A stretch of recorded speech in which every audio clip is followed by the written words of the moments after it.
very final time. I want it to be as close to that down as possible. I'm just very fully. My hair is really red, so I'm not maybe wanting that. Yeah.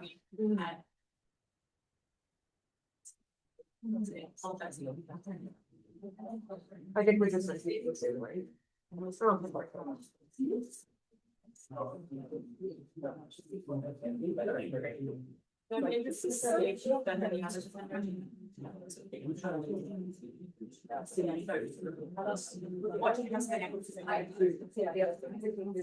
no.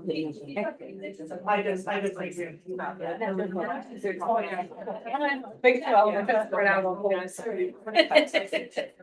It's like it's at least morning. Yeah, that's fine. We can always upload it later.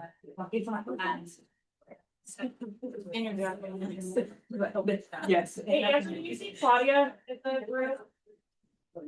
I don't see her. Oh, there she is. There she is, yeah. Here, I can remind you about the wallet. All right, Claudia, making you co-host as well. Sorry, I'll try it. Hi, Claudia. Hello. Breathe.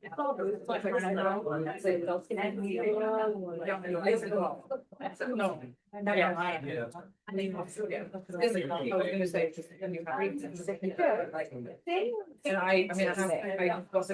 my first time I was here. We're gonna say, Lord, I get through and sign. And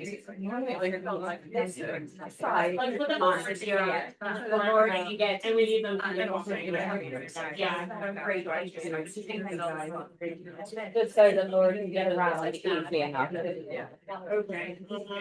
That's fine, yeah, just, yeah, but they do have, they had to get an external camera. All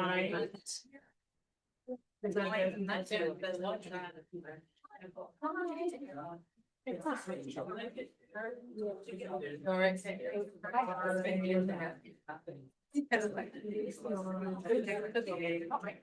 So cool. Do you want the brains? Yeah. I'm really good. Okay. Let's do it. She's gonna be starving by the night. I'm fine, but I.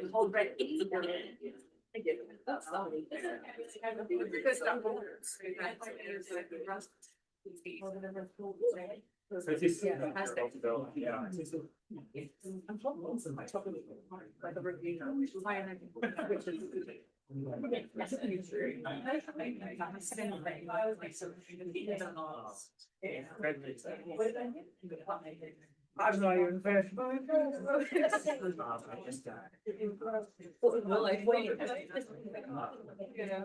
I kind of like favorite. Yes, like thank you.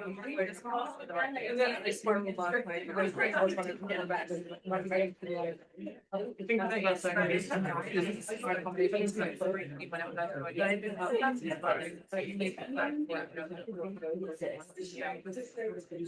I'm so tired. And I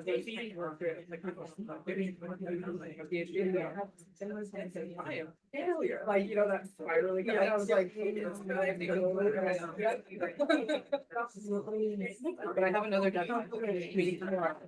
Which is very exciting. Writing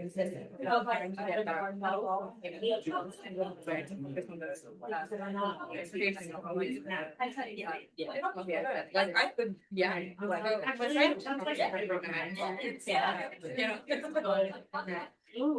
like also with the image, it kind of gives me away in this reality. When I started,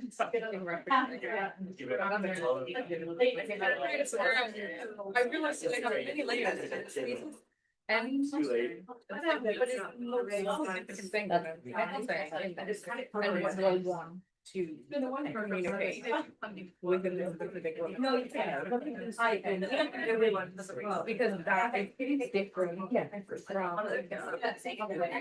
from kind of research time to feel, you know, that. Yeah,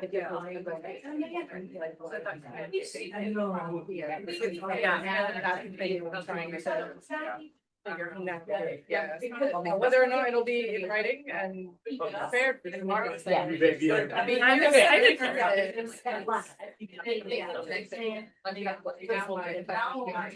Right. I wanna have like. You ready? All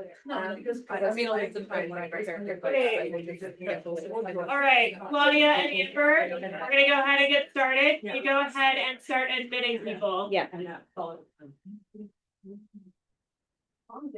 All right, everyone. Welcome to our 5th Accepted Society Symposium. I'm so excited to see those of you here in the room, those of you online. Let me know, can you hear me okay? Can you give me a little thumbs up? Let me know that everything's okay online. Amazing. Thank you guys. Thank you so much. April, I appreciate it really early. I'm thrilled that you're here with us. Thanks everyone. I just feel so overwhelmed with such wonderful emotions to see all of you here, all of you online. Thank you so much for taking the time to be here with us, for making this a part of your day today and tomorrow. I know Kaylin and I truly appreciate it. We have got a jam-packed schedule today. We're going to dive straight in. I'm going to pass the mic over onto Kaylin. For those of you that are online, please do keep yourselves muted throughout the time. When the panelists kick off, we will bring you into the Zoom room and continue there. There's a bit of an issue with the screen share. Screen share? Okay. Yes. One moment while we address some technical things. Okay. Thanks for catching that for you. We're just figuring out, we've had a few technical mishaps starting off today, but we will figure it out. That fix? Did that fix it? Great. Okay. We did it, everyone. Well done. You can all go home, please. All right. We've got a jam-packed day today. We have got a lot that we're going to be talking about. We are challenging ourselves today. We are rewriting the narrative of what it means to be a scholar, to be in academia, and what that means for us. It's going to be an incredible 2 days. I'm really excited you're all here. I'm going to pass it over to Kaylin to talk us through the start of Accepted, the start of the symposium, and where we are going in the future. Thank you, ma'am. All right, so just to quickly reiterate our schedule for today. So we've got our little welcome ceremony between Kate and myself. We're then going to move on to introducing the Self in Scholarship, which is led by Sandro and Helene. I am then going to be leading my keynote on the digital age of scholarship. We've got another panel on alternative academia.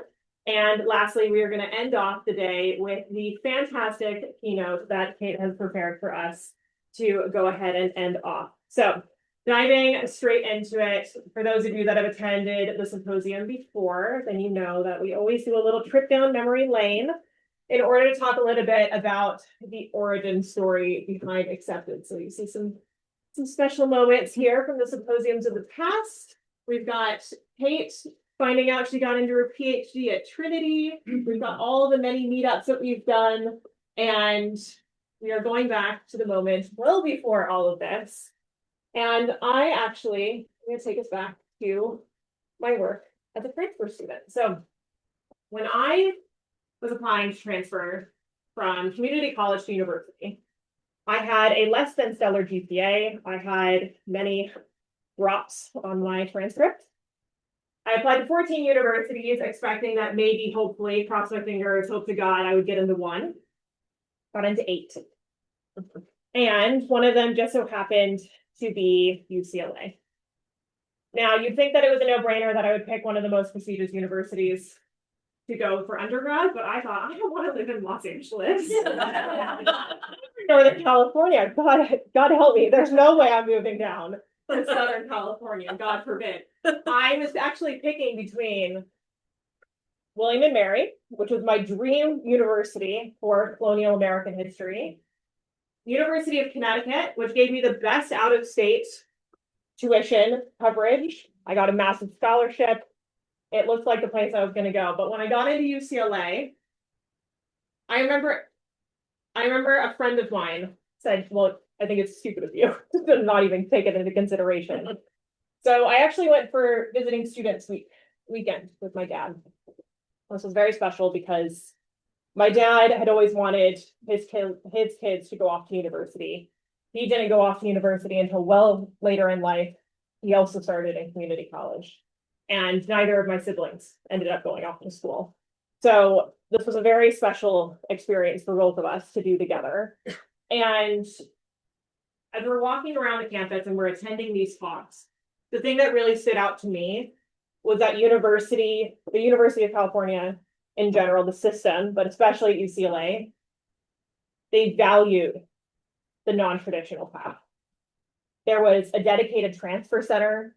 There were dedicated resources for veterans. There were dedicated resources for those that were returning to school later in life. There were programs for parents that were returning to school. I felt like this was a space that really honored and valued the non-traditional path to education. And this was not something that I saw at other universities. When I got my package from the University of Connecticut, I was essentially given a schedule of classes that I would enroll in. And they were just like, okay, well, you're gonna arrive on campus and I guess you're just gonna figure it out.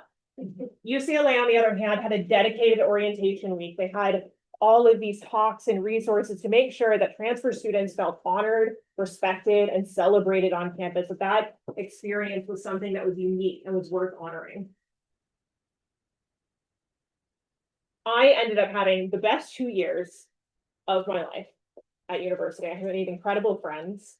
I have a dedicated memory of that first week going to campus, meeting other people like myself. A lot of the students that I was in seminar with were in their 40s. They had a returning students program for people that were in their 70s that were retired and were coming back just so that they could sit in the room, just so that they could be there in the lecture hall. And that just rewired my brain chemistry. And as we think of how to kind of set the stage for the symposium, I always think of like, okay, what's the theme this year? Where are we headed as a community? And what do I think I can kind of pull out in the origin story that makes sense? Most of the time, I start with being lonely during my PhD. Maybe I, talk about the Oxford days when I really found my people, where I developed an interdisciplinary community where in the MCR, the middle common room, I made friends that were in political science, that were in biology, that were in computer science and archaeology. We had a mixed group. And the thing that united us was a passion for education. But I think all of these threads weave together in the way that we've envisioned what accepted is and can be. And then we get to that stage. When I was at the beginning of my PhD, alone in an apartment in New Haven, and I just missed my friends. I missed going to the library. I missed being able to study with my friends one-to-one. And so I went onto YouTube. I went to a bunch of strangers that I had no connection to other than posting up on YouTube. And I put out a call to say, come and study with me. Somebody sitting in the room took the call. That was Sandro, one of the first people to join me on Zoom. And that is when the study groups really formed. So Accepted really started as a means of combating isolation, first and foremost. It was also a space of accountability. It was a space for you to dedicate your time to the thing that mattered to you and to do it alongside others. And so the way that I used to talk about Accepted was that this was a co-studying space. This was a space for accountability. It wasn't until about 2023, 2024, I'd moved to the UK.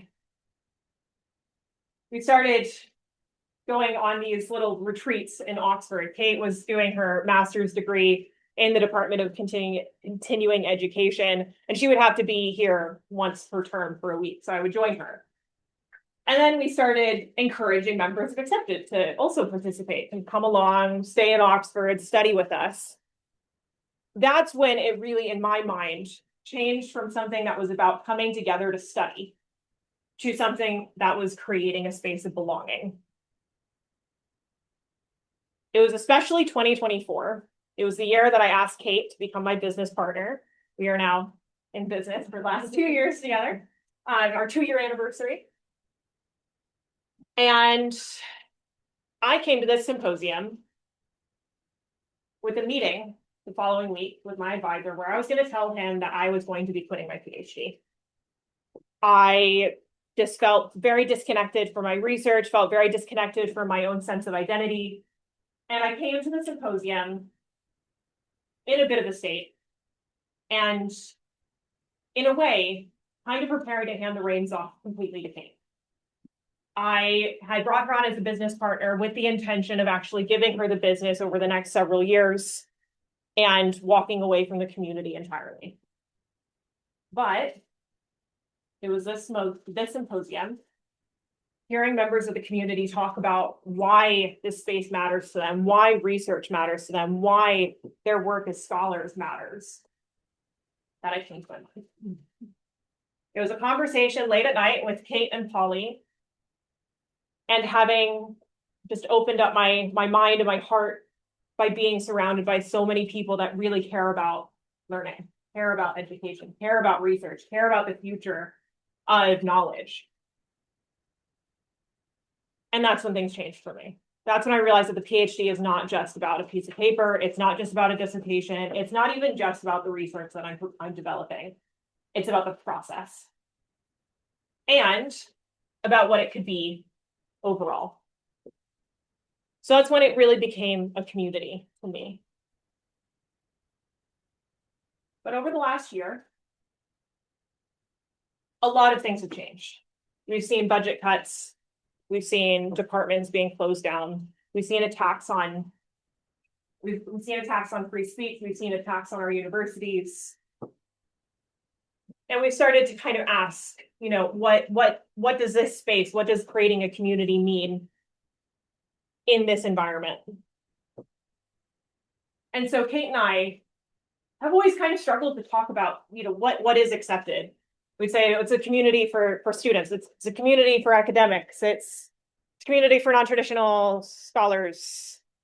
And it was only in the last year that we really, I think, nailed like what it really is at its core. And it's thinking of accepted as an intellectual community for lifelong learning. And that encompasses all of us. It encompasses the students, the educators, the scholars that are outside of universities, but it also includes the people that just want to learn for learning's sake. It's not about returning to university. It's about having a space where all of our ideas, everything that we're learning, everything that we're exploring is worthwhile. And so we started to talk about it as an intellectual community. Now, this morning, we led an exercise with those that were here in person, talking about intellectual well-being, that in a way, we prioritize our physical well-being, we prioritize our mental well-being, but there are very few spaces where we actually get to nurture and enrich our intellectual well-being. And that is the space that we want to create, that we want to build. And so I'm going to hand it off to Kate to tell you a little bit more about what we have planned, do a little bit of reflection on the past year, and to just kind of open your eyes to what we think the possibilities are with the future of acceptance.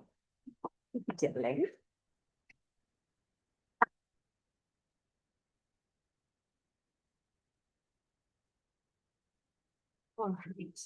Well, as Kaylin has alluded, we have had quite a year. We not have only had quite a year in the last year, but we've had quite a lot in the last 5 years of how accepted has changed. I always come back to the numbers with this because it's just working. It always comes back to me. I can spout about these metrics, the number of members that we have, the community-led events, the in-person chapters, all of that is phenomenal. The thing that I come back to every single time is this number.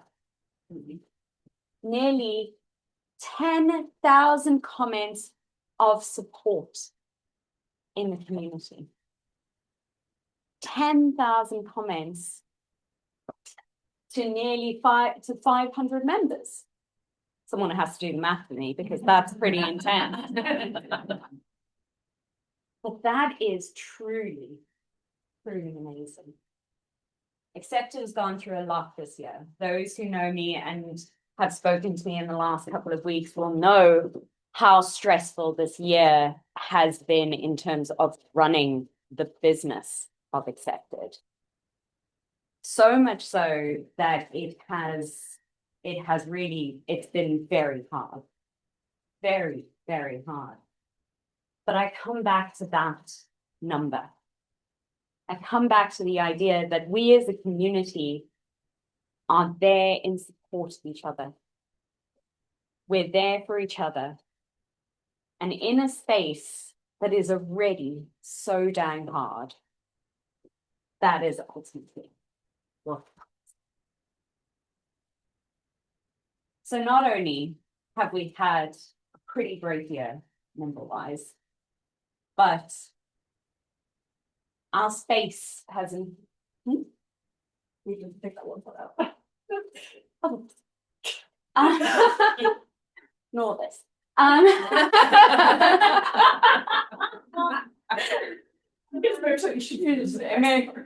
gonna go back. There's an error. There's always an error. It has to be on my slide. What this means is that we have listened, we've talked to you all, we've enhanced the space. You would have seen that at the beginning of the year, we did a full little revamped circle. We have created interactive study spaces. We have created chapter spaces. We've had 2 writers' retreats. We're leading our second one now. This space has grown with the people that have entered into the community and based on what they want and what they need from the community. And that is a really, really amazing space to be. And as Kaylin has mentioned, our mission has shifted with those that have come into the community. We are often looking at what is really going to make a difference to the people that are here.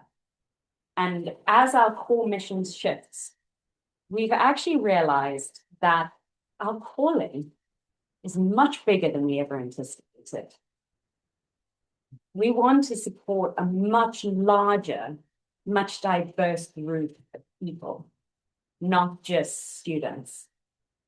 We want to support academics, researchers, independent scholars, lifelong learners, educators, everything.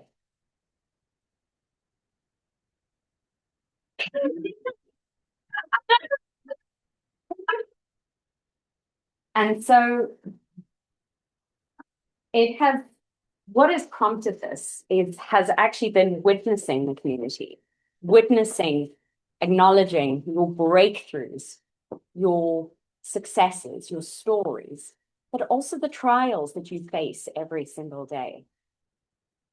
I want to take a moment before we move on to celebrate that, because there is something truly amazing about being in a place where you feel like you belong, where you can celebrate those moments, where you can share those clips, you can share those clips. And so as we prepare to dive into this new era of accepting, this new future, we do have some very exciting developments on the horizon, some very exciting new developments. Kaylin and I, in a brainstorm 3 hours before we left. 2 days ago at like a 5-hour long FaceTime. 5-hour long call. 3 hours before we left, decided to absorb my idea of the Renaissance Academy and create the Accepted Academy. It is the absolutely right, perfect thing for us to do to challenge universities, challenge what we can offer. And so we are going to be creating dedicated short-term courses for lifelong learners in the academy. We've also been recording a podcast. She finally got me to do it. It's been a huge amount of fun. Hey, Michelle.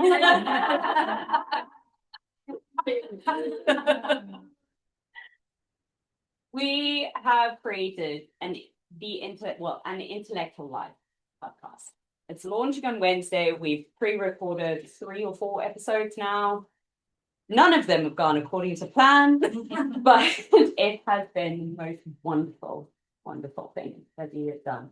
The main point of it is to highlight that an intellectual community, an intellectual life, is a part of all of our daily existence.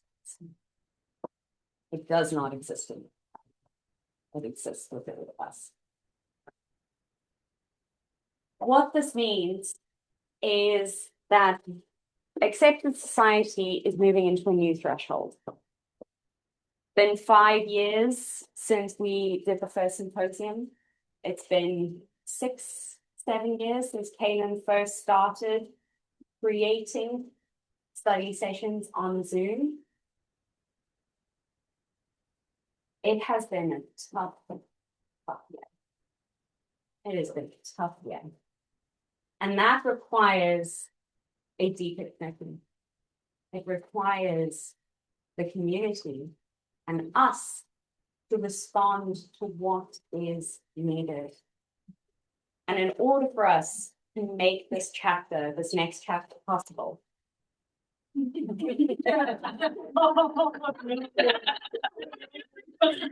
I need to stop reading the chat and getting that.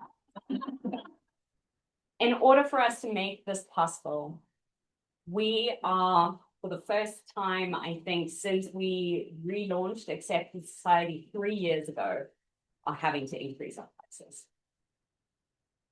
It's a response to the economic situation in which we find ourselves in. It's a response to the type of service that we want to give to the community. And it's also to support these amazing people in the team. You know them, you've interacted with them. Amber, Polly, Leah, Claudia, and Katie are the reason that this community operates in the way that it does. With Claudia and Amber online with us here today, and Katie, if you guys do want to say a quick hi in the video. Claudia's like, oh my god, no.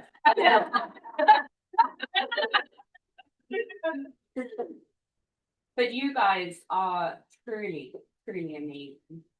It's so special to be able to support people that see lifelong learning as a key part of their life and want to share that with the greater community.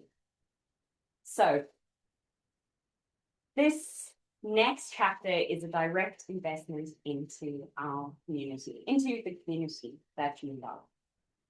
And so we are hoping that we can create today, we're hoping that for the next 2 days, you take what you learned here, you're inspired by it, and you're inspired to see your role in the future of education. You're inspired to engage with the community, engage with the people that you meet here today, and revel in the joy of that. Because ultimately, it's just such a fun space to be in when you're with people that you love to be with. And that's what this community is about. That sense of true and utter belonging. Just for a little admin bit, because I mean, I wouldn't be that person. Communications will be sent out about the price increase, what it means for everyone. Scholarships will all be. Michelle, I need you in my corner, babe. You got it. Sing along. Oh,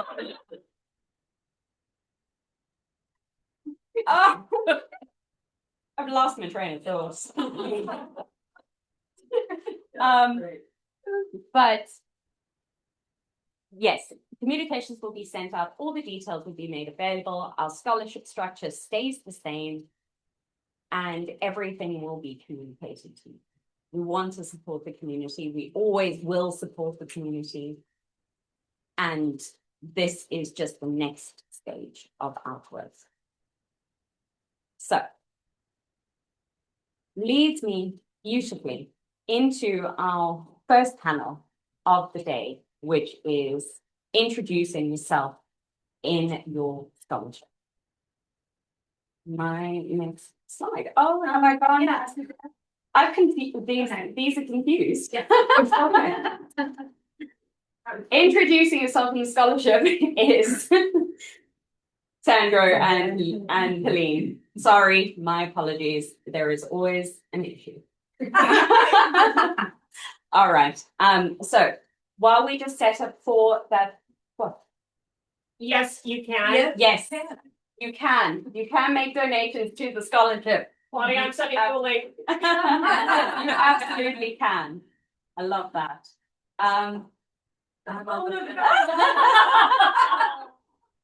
We will fix this, guys. We will fix this.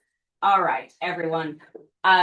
Just give us 2 minutes to set up for the next panel, and then we will kick ourselves forward. Sandra, do you?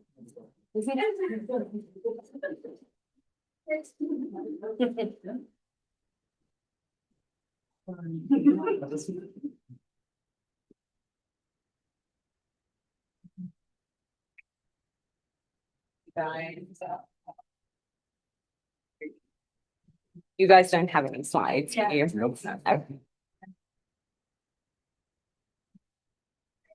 And my parents. So the thing, alternative scholarship. The people, right, okay. The pictures. Yeah. There's too many. There we go. Yeah. Fabulous. All right. Okay. But it introducing. You don't. Want the people? Oh, can't do that. There we go. Yeah. Very well for disability. When things wrong. What does this mean?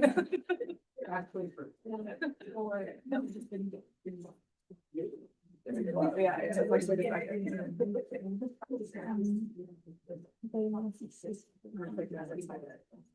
I mean, it's only appropriate. The panels are alternative and introduce himself, and then we introduce the run stuff to the alternative. killing knowledge of life and bury me now. Bring everyone together. Come on and do the, introduce the alternative self. We'll have a bigger panel, no? I regularly the manager could. I used my personal email for the first application and I realized that it was internal. But also that I was a different email, like recreate with a different profile with a different. Submit it there, and then so long as that works. With I was so fine, I delete that for long. And it works for what it is. I'm like, you know what, it's called innovation. Yeah. But it was so funny because I sent originated. All right. April, Alina, Ellen, can you hear us? Okay. Yes. Yes, Oh. yes, I can hear. Amazing. All right. So do I need to? I will hand you. Or unmute, unmute them. Yeah. Oh, no, yeah. Yeah, So okay, just keep unmuted during the time. okay, Yeah. yeah, no problem. So welcome to this first panel of the symposium, which is not an alternative of Yeah, it's an alternative panel. It is on We're versatile. We can talk about it, you know. we can talk about anything, but officially it's on introducing the self to scholarship. So we're going to be talking about positionality, lived experience, the power of the personal. We've already heard quite a bit about that. Yes, thanks. Okay. Yeah, good afternoon. So it's really building on what we've discussed so far. And first, I would like to start with just a quick round of introduction from each of the panelists. Really briefly, your name, where you're located, your field, and one sentence about your research.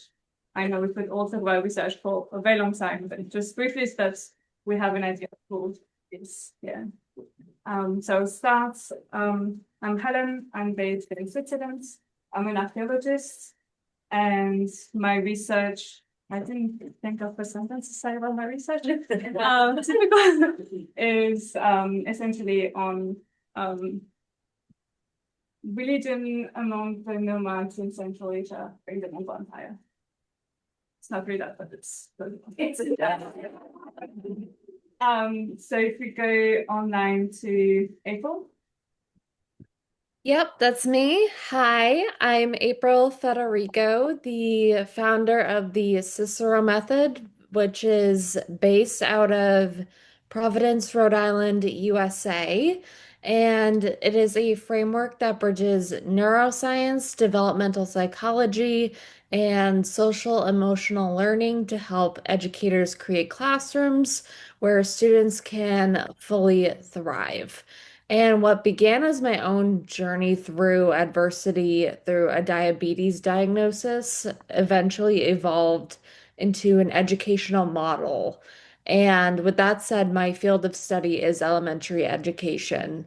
And and it's centered on one simple belief. Students learn best when we support the whole child, not just their academic performance.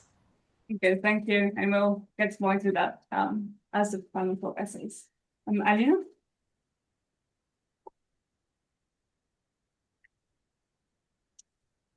Yeah. Alina. Okay. Yeah. Hi. Hi everyone. Thank you, Harry and Sandra, for co-chairing this session. And thank you, Kate and Karen, for creating such a lovely, supportive space for us to share ourselves here. I'm from China, and my research interest is about second language teacher education, especially about second language teachers' emotional experiences and their cognitive development. I want to say something about this community here. I have been part of Accepted Society for almost 1 year, and during that time, I have received so much love and support from this community.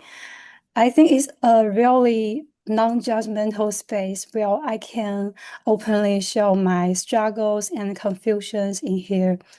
And I believe without this community, I cannot be so much confident and determined in continuing my studies on second language teacher education. So I feel so happy to be here. Thank you, Alina. And you've also given a lot of love to this community, so I will always very grateful to you as well. Ellen? Hi, everyone. My name's Ellen. I use she, they pronouns. I'm a PhD candidate at the University of Massachusetts, Amherst. My dissertation and research examines public library story times as professional learning, pedagogy, and equity work. I bring my positionality to my research as someone who has delivered, facilitated, and run story times for 10 years and as a children's librarian. And I'm excited to talk about positionality and research. Wonderful, thank you. And Sandra? And my name is Sandro Grasse. I am a PhD researcher at the University of Wolverhampton here in the UK. My research interest and my output is focusing mainly on women's health. It could be anything from menstrual health to reproductive health, which is actually how it all started. And in terms of the PhD itself, and like what I focus the most within that aspect of menstrual health is in a condition called now PMOS. It's polyendocrine metabolic ovarian syndrome. Used to be known as PCOS for those that are more familiar with the previous name. And yeah, so it's that intersection with where we're at now. So my work is mainly with people with lived experience, so not so much the clinical side of it. And it's nowadays focusing more on digital health and the interaction and what women can get as information from digital health tools towards managing their symptoms of PMOS. Thank you. Yeah.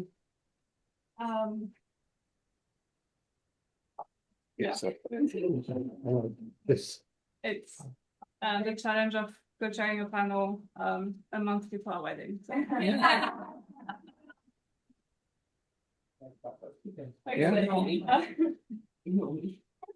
So the first question to Adam.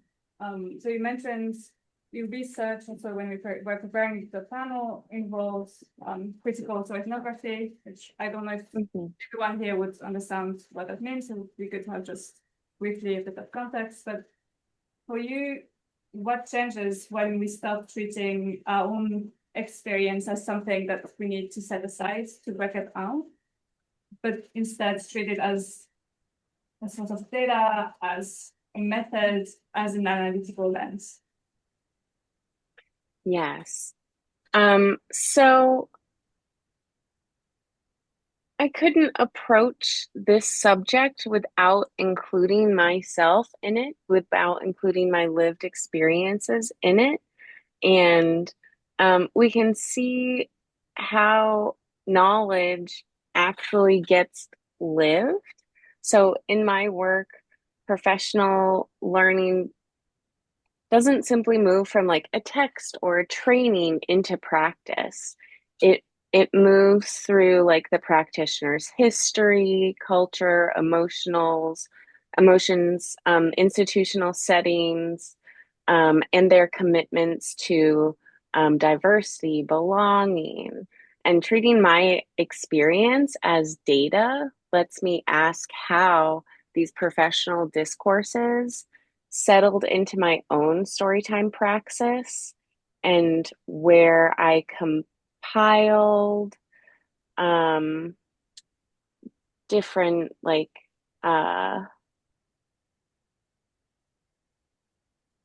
resources from all of my experiences and where I felt discomfort and where redesign or refusal from these professional development resources became possible for me as the practitioner, and also examining like how practice moves to praxis, especially in story times.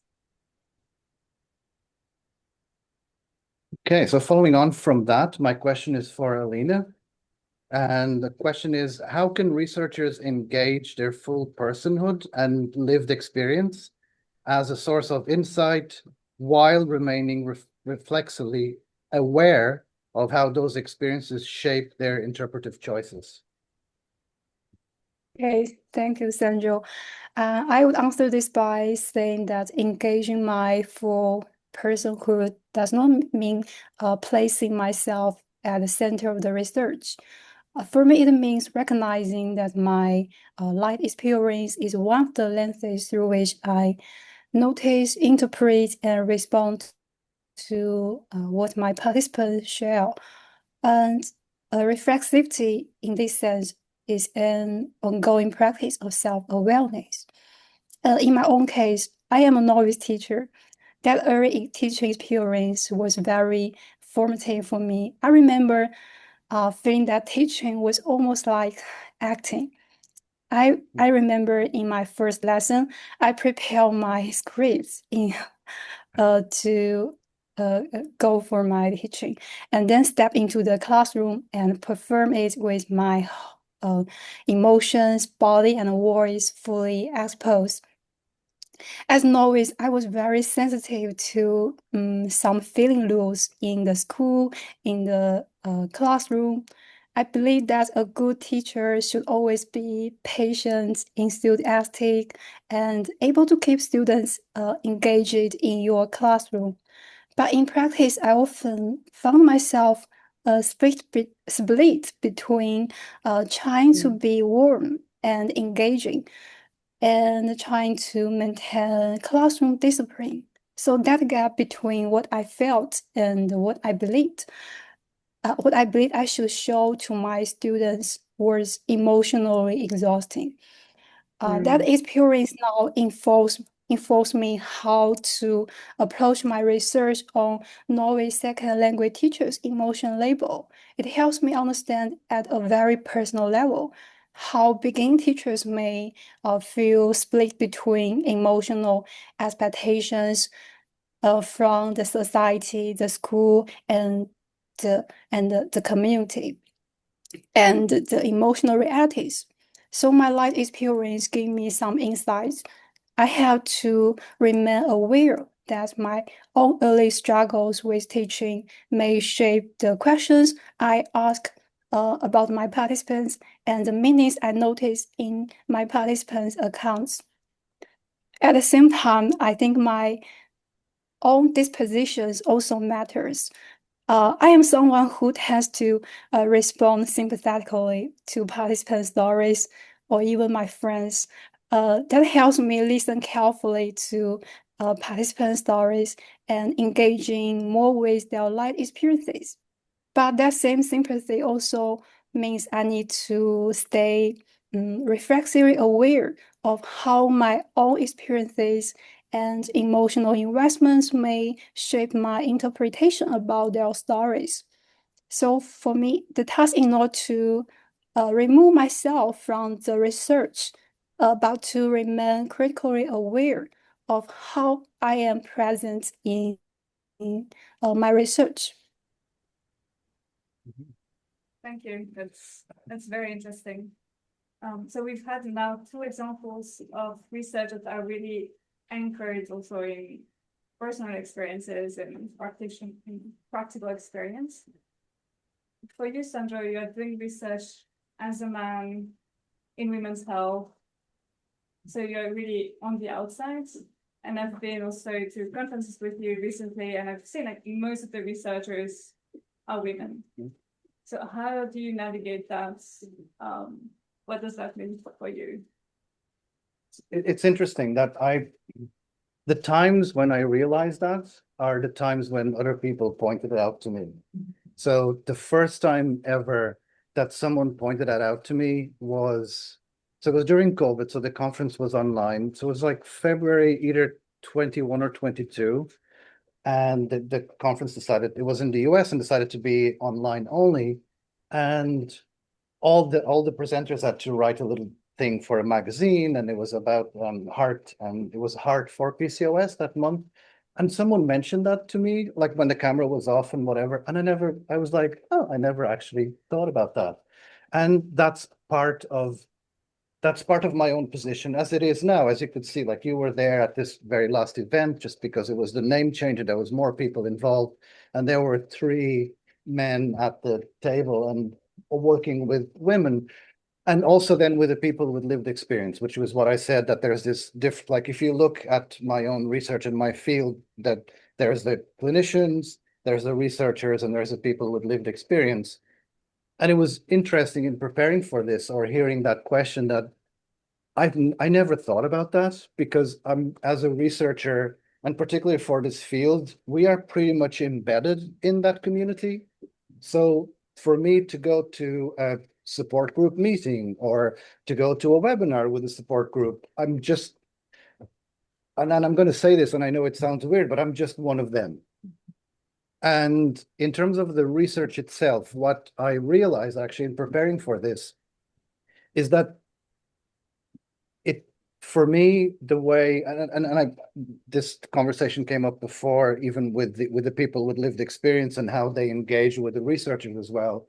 We became their voice in the academic community because a lot of them don't have the academic institute behind them to actually publish research and to get to places where they can reach more people. They do a great work with reaching the community, but then when it gets to the point of making medical decisions or things that will change how medical decisions are made, we become that stepping stone for them and that platform for them. So it was interesting that I started seeing the papers that are published as, especially for me in my work, that's their voice.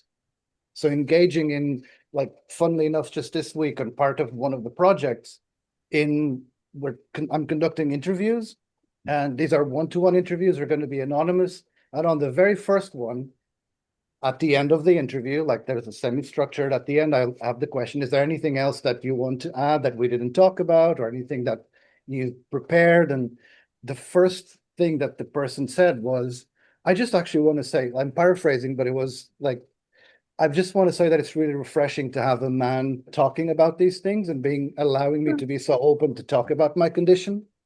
And I was like, again, I never thought of it that way because I'm just one of you in a way. So for me in my research, just to bring it all together, no, I'm not one of them. I don't have the lived experience, but I say this in every interview or any time that I'm talking to these people, is that my work would not exist without you. So for me, my work, my research output is the amplifying opportunity for them to speak up and share their knowledge with other people, and also then to all together to actually make a difference towards the way that the condition is approached medically. Thank you, that's very inspiring. But yeah, that's inspiring. But that, when we were preparing for this, I thought that's really, really easy because I actually work with people that can give me feedback as an archaeologist. I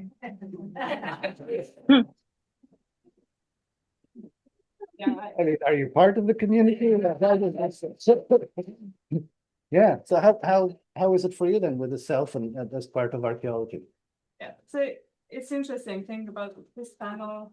I realized I've never really done research, and I've done research in different kinds of fields, but that were directly involved with my own lived experience.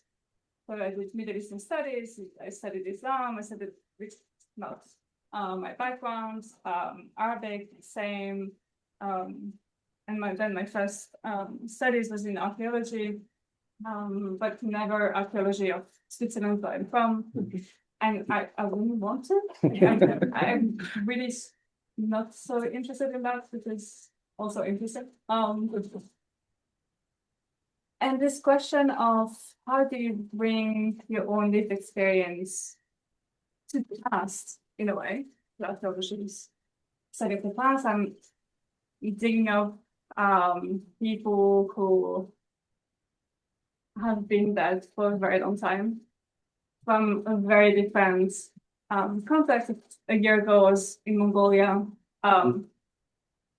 Really, really different in a way from where I'm from. There's always parallels as well. But for me, it's also thinking about my responsibility as a researcher. So thinking about these issues of positionality, how do I phrase my research in a way that provides some kind of agency as much as possible to the people that I study? So, for example, my dissertation was on East Syriac Christianity among the Mongol population. And a very easy way that would have saved quite a lot of time would be have a question of the lack of how did East Syriac Christianity evolve in the community? And for this, I was like, no, I want to phrase it differently. So how do these communities adapt this religion that comes from Mesopotamia to their own context, and trying every time to look for the agency, and trying to be very respectful of the people that I studied. And especially I mentioned working for working cemeteries and burials. There's a lot of ethical questions around that. And using my own experience, I work my day job. I work for a humanitarian organization working in conflict zones. So I have seen, a lot of destructions and death. And the bank is thinking, what if I was working on a very contemporary context? How would I approach this? It's not because these people have been dead for a few centuries or millennia that should change the way I approach. And then also looking at these people and what could they tell us for the future? The archaeology is not just about the past, also how do we then engage with the future, with the way we want to build society today, looking at how people did it in the past, and trying to keep the hope that someone mentioned before, which is challenging at times.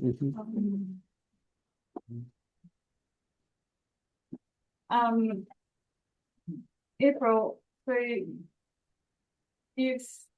we've talked a lot about the researcher so far. So how we are involving ourselves or thinking about the self in our research, and put it very briefly, like issues of subjectivity, objectivity, that we could get into a bit more. But how, as someone in the field of education, so how can we prepare also students for that work? How can educators intentionally cultivate student confidence and emotional resilience alongside the academic achievements into this classroom? How do you see that? Oh, yes, absolutely. So, one of the things that educators can do is reflect, and they can reflect on, are my students regulated enough to learn? Does every child feel like they belong? Do students experience success every day? And how am I intentionally building resilience? And also, what opportunities do students have to discover who they really are? And this is a great place to mention the self in the research. I grew up in Massachusetts, so if you're ever familiar with the Massachusetts USA curriculum, it is very rigorous and is very achievement based. And that is a key problem in sorry, that's my computer. And that is a very key problem for educators these days, is that they're so focused on achieving state standards, especially here in the US, that they completely forget that, a child might be suffering at home. I remember personally, as someone whose dad was diagnosed with cancer in seventh grade, um, they, instead of just like checking in on me, they just push like, MCAS, MCAS, MCAS, which is the state standardized test, which you have to pass in order to really move to the next grade in Massachusetts.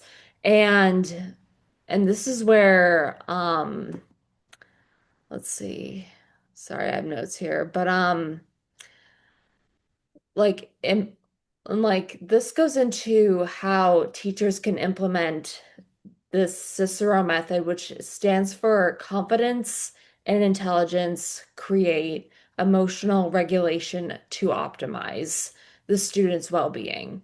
And this could be in the form of emotional check-ins, movement breaks, reflection journals, collaborative learning, growth focused feedback, student choices, like giving students the autonomy to choose what they want to do, and also strength based instruction. and something in regards to regulation. Before students can focus, before they can remember, before they can even problem solve, their nervous systems have to feel safe. And this is where the neuroscience comes in. This includes movement, breathing, transition, and of course, emotional check-ins. And regulation is the first component because executive functioning and learning are significantly affected by emotional and physiological dysregulation.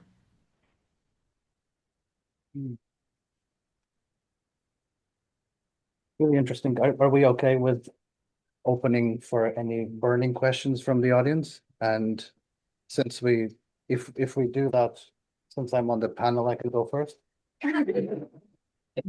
Oh, I can sit there. I can sit there if you like. Just questions, not long speeches. Yeah. That often happens at conferences. So there was one time in my life when no, it was just something more specific, because obviously we talked about this in preparation, and without picking anyone in particular, there was something that just resonated a little bit more with what I do and how I approach what I'm doing. So I have one question for Alina, if that's okay.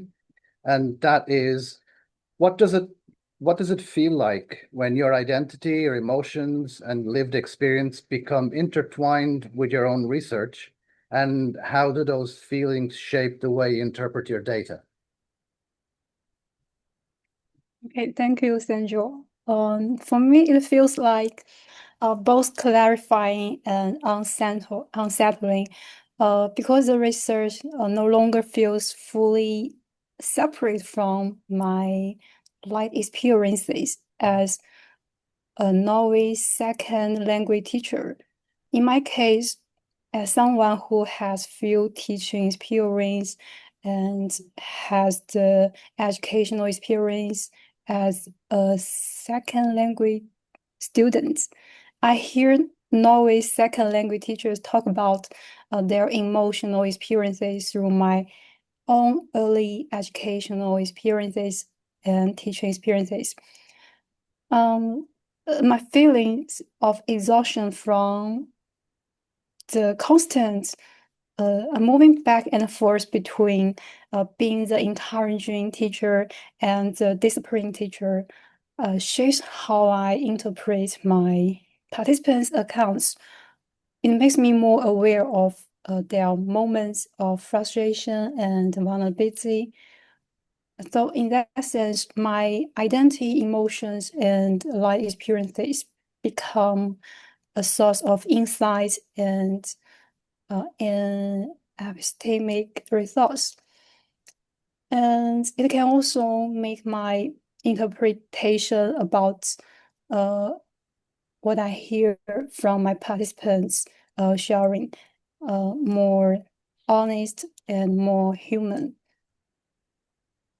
So, in terms of this question, I'm also curious about what does it feel like for you, Sandro, when your identity and life experience So this are is the Uno intertwined card. with your research?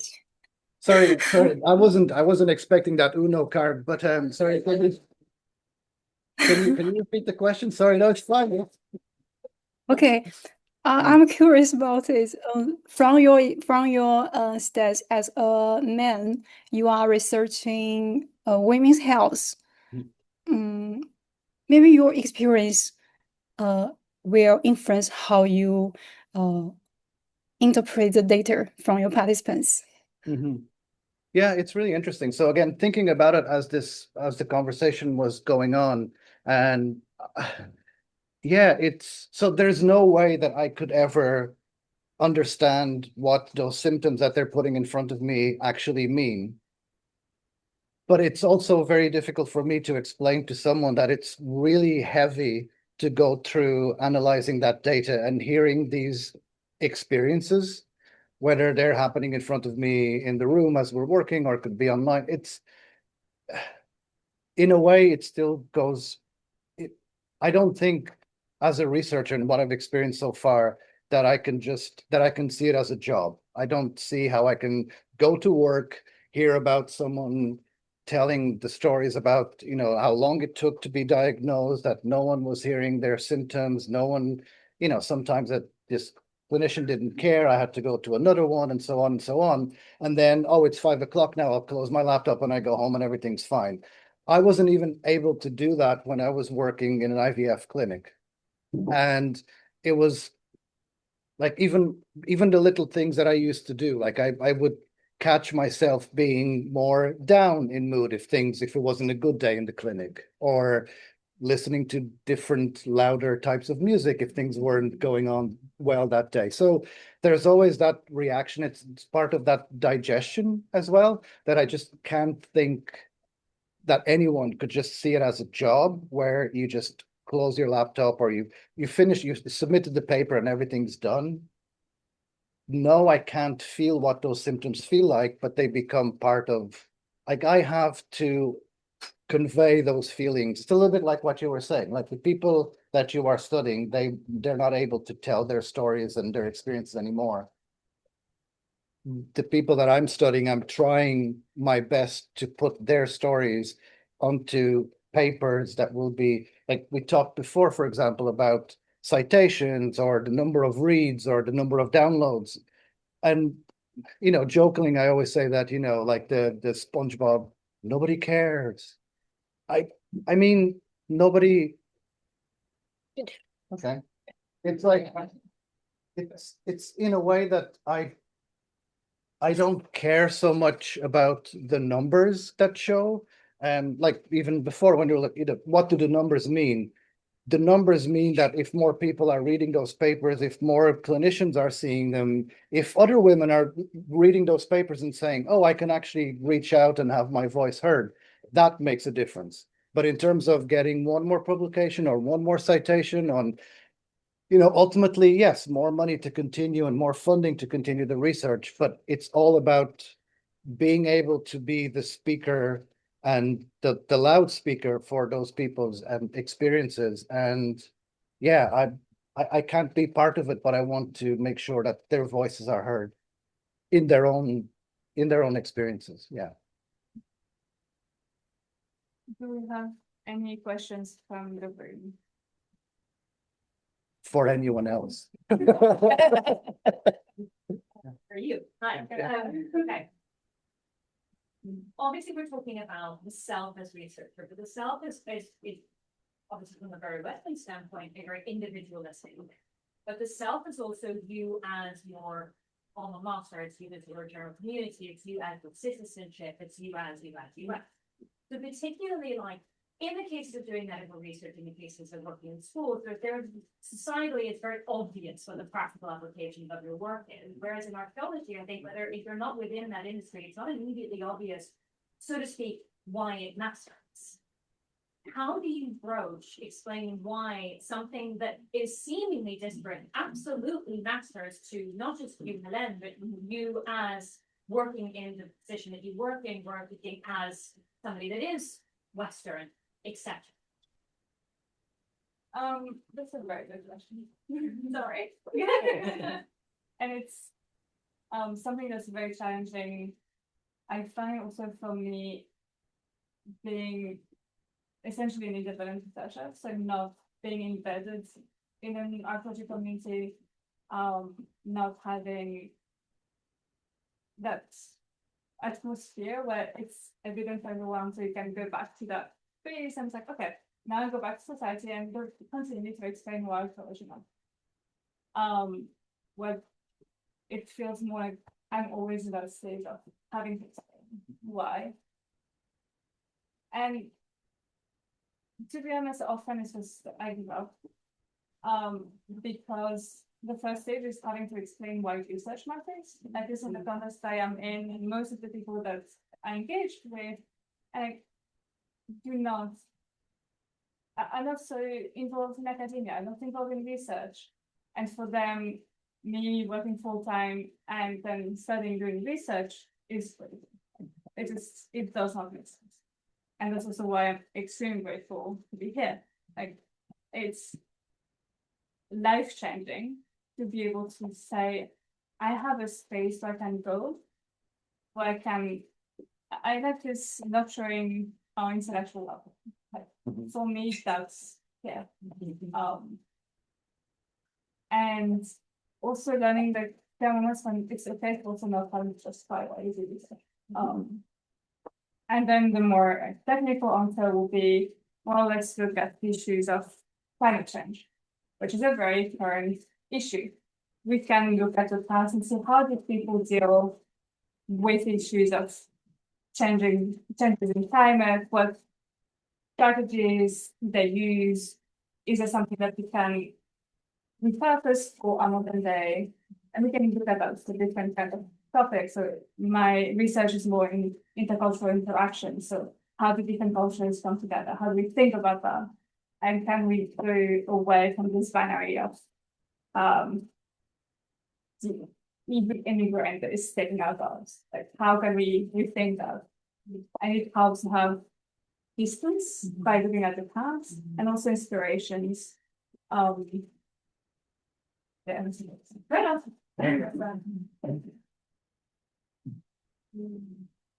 Any other questions or any other panelists want to say anything? Yeah. Okay. Well, you considered your positionality that you were interpreting data. I wondered how you considered it in terms of your participants and what they disclosed or what they judged with you in the. Yeah, just repeat the question for the people online. Ah, yeah, sorry, yeah. So it was, again, the question was about the data, do I get this right? And how do I position myself in terms of what the participants, the data that they're giving me? Yeah. Willing to talk to you about if they see you as an outsider, or maybe there's more of an explanatory burden. Yeah, so if they, the way that they see me, as, again, that convey to put their word, what, sorry, just the question, are you afraid that they don't share too much, or, yeah, that they might not feel comfortable talking to me? Well, first of all, I'm in a very, very privileged position where I have access to these people as well. Because tapping into different fields, I know that it's not as easy.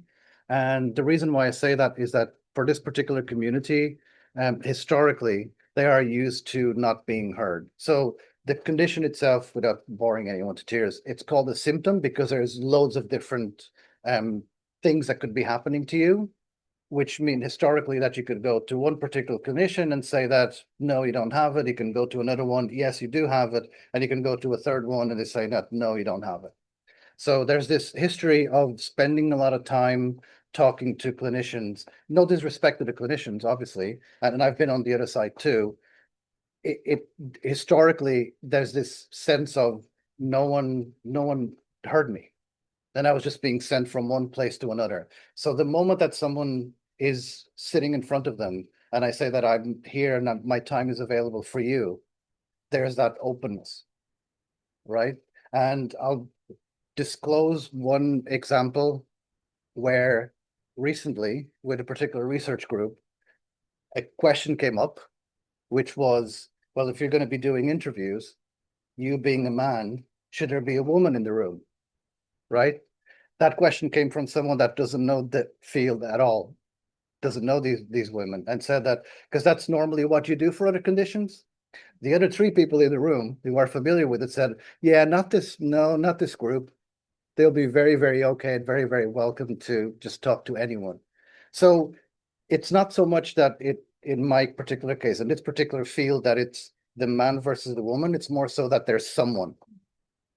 Right? So there's that, it's almost like the bright eyes. And like one very, very quick example of how things become so close and so together. There was a lot of work going on for the name change for the condition. And in terms of even having anyone that could help at all, just because I traveled to that conference and it so happened that she was there as well, they were like, oh yeah, she's fine. She was at helping out, and what can we do? I need to be online, need to be sharing, need to be doing as much work as possible.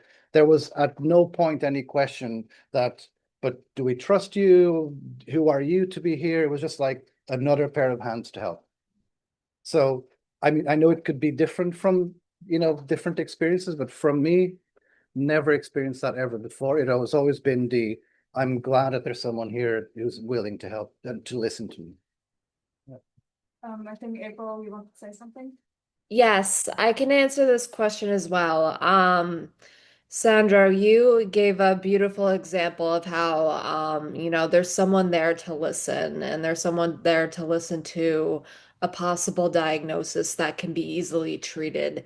And it's the same in education. I mean, I don't believe confidence is something that students either have or don't have. I believe confidence is built through repeated experiences of success, belonging, and encouragement. And examples include, the growth mindset, celebrating effort, and productive struggle. And here's the thing. Failure should be translated into feedback, not just like, oh, you failed, but like so much we focus on the students' failures, but as my special education professor said, like always start with the positives. Always start with the positives. Because intelligence is not fixed, and our job is not to measure potential, it's to unlock it. And this is where a differentiation, and especially in special education, and I'm getting from Claudia, why weren't you our teacher in elementary, middle school, and high school? And that means so much to me. Oh my goodness. Oh my gosh. And anyway, what was I saying? Student voice and curiosity. And the connection is one of the most strongest points. And this is where we don't talk about the student-teacher relationships. This is where we talk about the psychological safety of the students, because research consistently shows that students engage more deeply when they feel seen and when they feel valued within their learning community. Students don't learn from people they don't trust. Okay, let's put it that way. And this is particularly timely, especially in the case of emotional resilience and emotional regulation. Like handling failure, coping skills, resilience, reflective practice. And this is where and this is where I said failure really should be translated into feedback. Again, not just from a mark on a paper that just says a big fat F or a big fat D, or however it is you guys, I don't know how it is in the UK or how it is in other countries, how you guys grade, um, but yeah, that's my take on it. Mhm. Yeah.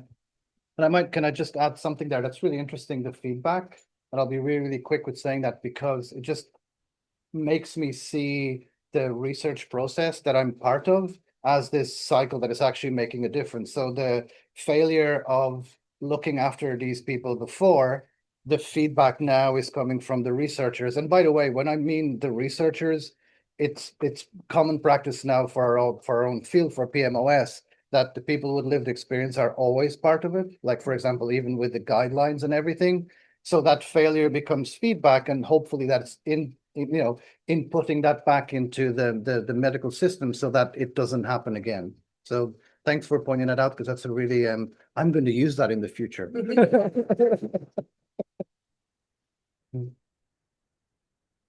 No, it's very funny. Yeah. So I find it fascinating, and I think for me, the topic of introducing yourself is scholarship ultimately brings up for me questions of what do we consider valid knowledge? So is lived experience a valid source of knowledge, especially in hard sciences? Also, how do we conceive of research and scientists? Like, is that per definition objective, interpretive? Can we bring subjectivity to that without losing our credibility? Which for me raises the question of, I would say, especially for women who have historically sort of had to prove that, we're not emotionally invested, we're not coming from a place on, oh my gosh, what I mean.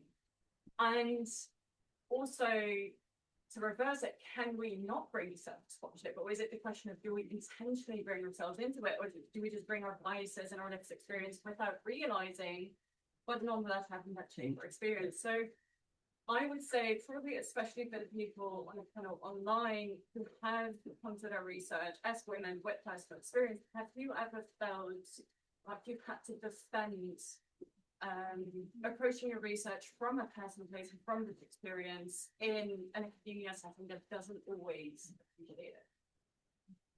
Want to put, oh yeah, I was gonna say, want to put someone on spot, but I was gonna say, oh, yeah, yeah. Could you hear, or do you want me to repeat the whole, I can't repeat the whole thing. I think I heard most of it, but if you could recap for me. Okay, do you want to come on here? Come on here. I don't want to take, see, this is what a researcher does. I don't want to use your, All right, I'll just stand use here. your own. Okay, got that. Mike is one on people. Oh, it's the one on the table, yeah, there you go. Okay, let me Use see your- if I can summarize Use this. your own. Can you hear me okay this way? Yes. All right, Thank you. perfect. So I would say my question for you as women in research, having come to your research, at least partly through personal experiences and bringing that in, have you ever felt like you've had to sort of defend bringing in subjective experience, bringing in lived experience in an academia setting that has a certain idea of what knowledge should be, of how a researcher should function, that assumes perhaps an objectivity that doesn't always do value to what you're trying to do through your research? Yes, thank you so much for this question. No worries.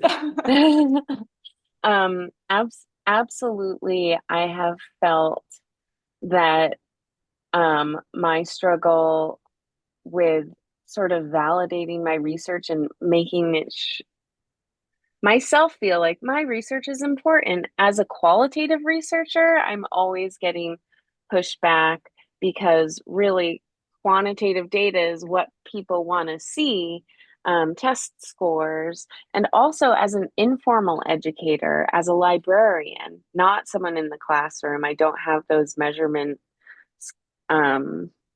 data points like standardized tests. It's really just about like the experience of interacting with children and families and community.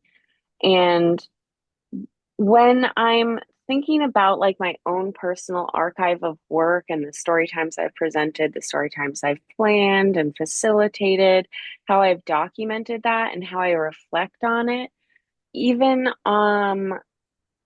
like the methodology that I'm using needs to be very tight. It needs to be very sound. I need to be showing folks that exactly what I'm doing to make it, and that I'm doing something rigorous to sort of prove that, like, yes, this is important. I'm noticing, I'm memoing, I'm synthesizing, and this is how I'm coming to my points, not necessarily like this is just my lived experience, therefore this must be truth.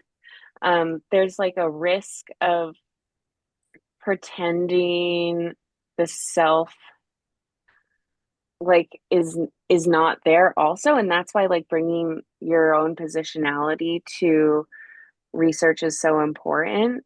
So if we're pretending that like all these lived experiences that we have aren't there, it can hide like all of the investments and assumptions and authority and that we have accumulated in our like all of our funds of knowledge that we're bringing to these experiences. But yes, so as a qualitative researcher, as a informal educator, and as a woman, I do feel like it's hard to justify, not hard, but I do have to meet certain expectations of rigor that wouldn't necessarily be present if I was doing like a quantitative study without my positionality included. That's very objective. So thanks for the question. April, April, I think do you want to add to it? Yes, I'd love to. Because what you just said, Ellen, is so important, and it's a great place to not only mention my research, but to also piggyback on what you said about qualitative research and putting yourself into the scholarship. And and this is where we tend to move beyond compliance and what's really socially acceptable. And this is where I actually proved where my own academic validation really came from. And that was from my high school guidance counselor and my high school head of school, because they actually said it'd be too stressful for me, an anxiety-ridden student who wasn't yet diagnosed with ADHD, to go to like a top tier school like Yale, Harvard, or any of those prestigious universities here in the US. Um, but the point is, I've had a lot of people try to tear me down, but I'm here. And here's where we support like executive functioning and integrate neuroscience into teacher preparation, as well as educator well-being.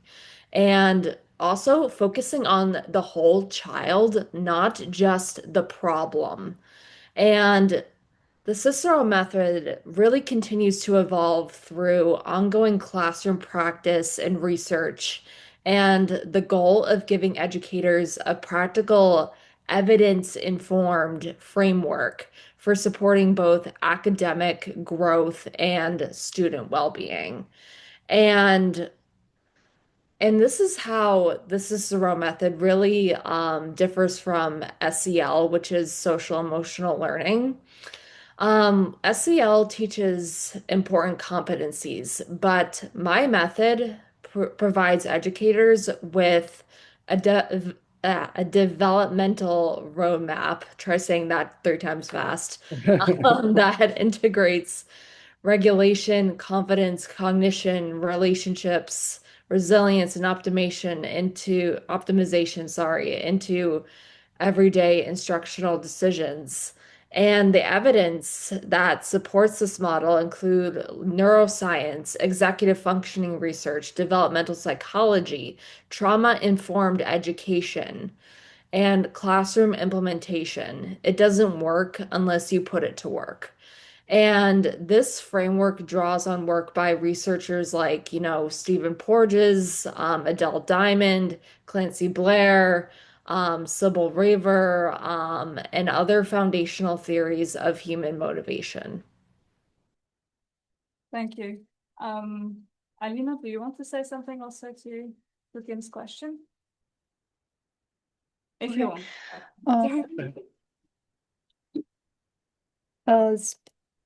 Uh, I heard something about the subjectivity and objectivity.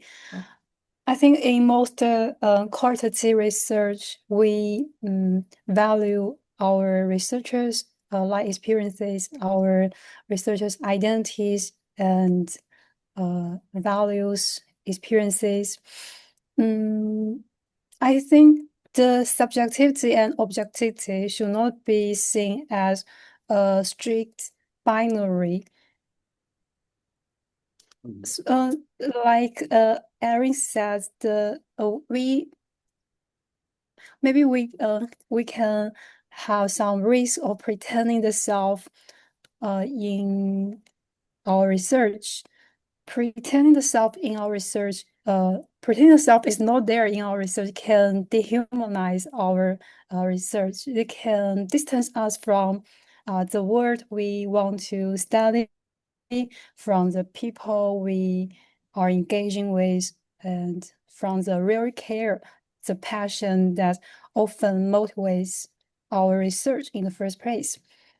Researchers' values, beliefs, and identities and experiences inevitably shape our research, what we study, how we study it, and the questions we ask about our participants, and how we interpret our findings. If we do not acknowledge that those assumptions may still shape the research, but invisible ways. So that's my thinking about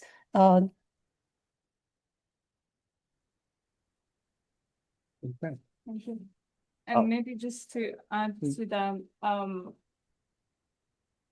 I've seen in myself sometimes that because as women, there's this tradition of you're seen as being overly emotional. You're seen as, in a way, you have to be even less involved, or even more objective, or always have to prove even more that you can be a objective researcher. That there are moments when I'm thinking, oh, should I go in that direction by research? Or should I take something that is where it's easier to be more objective? Like in archaeology, my training is in archaeological science, so it's looking down a microscope. Well, it's, the subjective is also there, but it's different. But I really enjoy working in archaeological theory, where there it's much more about, okay, me as a woman, and yes, me with emotions. And this is a strength and not a drawback, but it needs how other people perceive it. That's a big challenge. And we have spaces that are very accepting, like here, but we also have spaces that are the exact opposite of that. I will always remember a professor who said, I do not speak to anyone who does not have a PhD. I was 18. It was I was in high school, went to a conference. It was my birthday. The other people were really kind, celebrating my birthday with me. And this guy is at my table talking to other people so that he doesn't have to speak to me directly. So he was asking me questions, but through other people.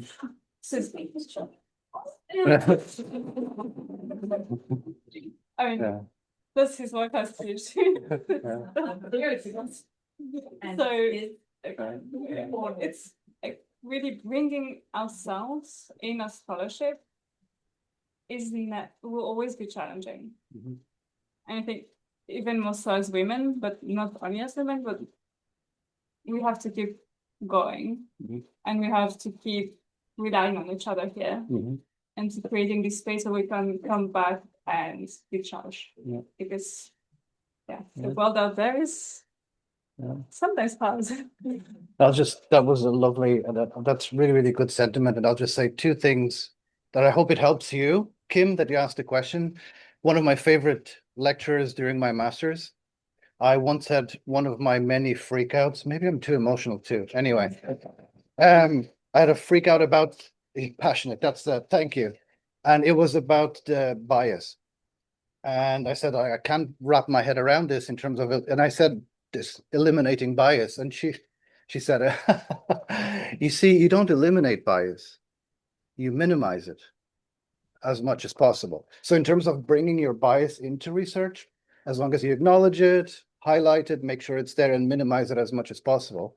And the other thing that I wanted to say, just in terms of wrapping up, but you're the boss, you can wrap it up. See, I'm learning already, is that I don't, from hearing all this, and more so leaving here now, I don't want, and I don't expect my research and my work to change the world.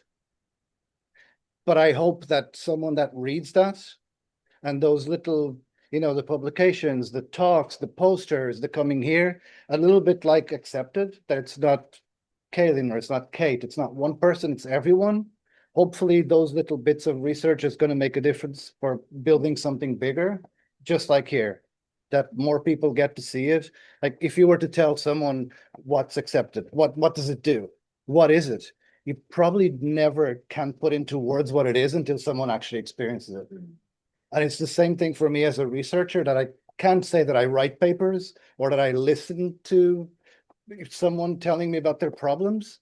That's not what it is for me. It's about, so how can I make a difference with this for someone else together? Because I don't work, like in my field, for example, you don't work as one person, you work as a group, which could be within the UK. How is my work in the UK going to change the world? It isn't. But I'm going to give an example of how it can change in my community, just like here, and maybe others can replicate this further and further. Was that okay? Okay. Thank you. Thanks, everybody.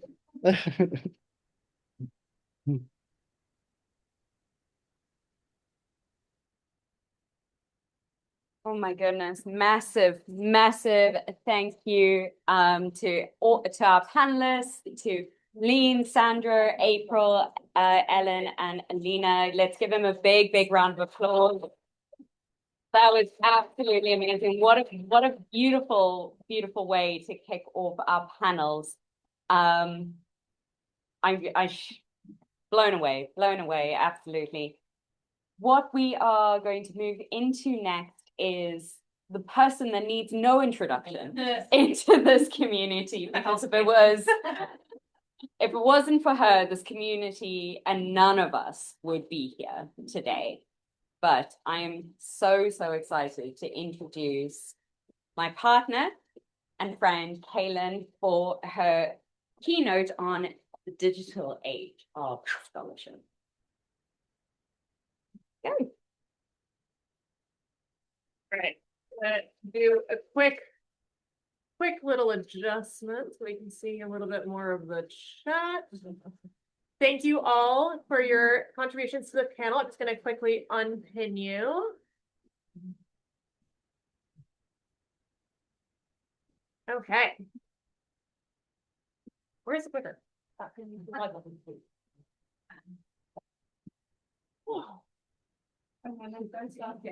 Oh, yes. The other one needs to be off.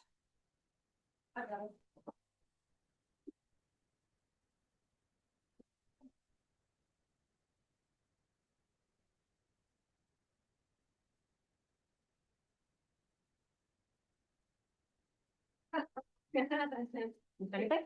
Oh, the digital age is going real well. That's not working. Okay, well, delightful. Love that. The analog age. Okay. When I enrolled as a community college student at UCLA, the first class that I was very excited to take was a pro seminar on the American Revolution.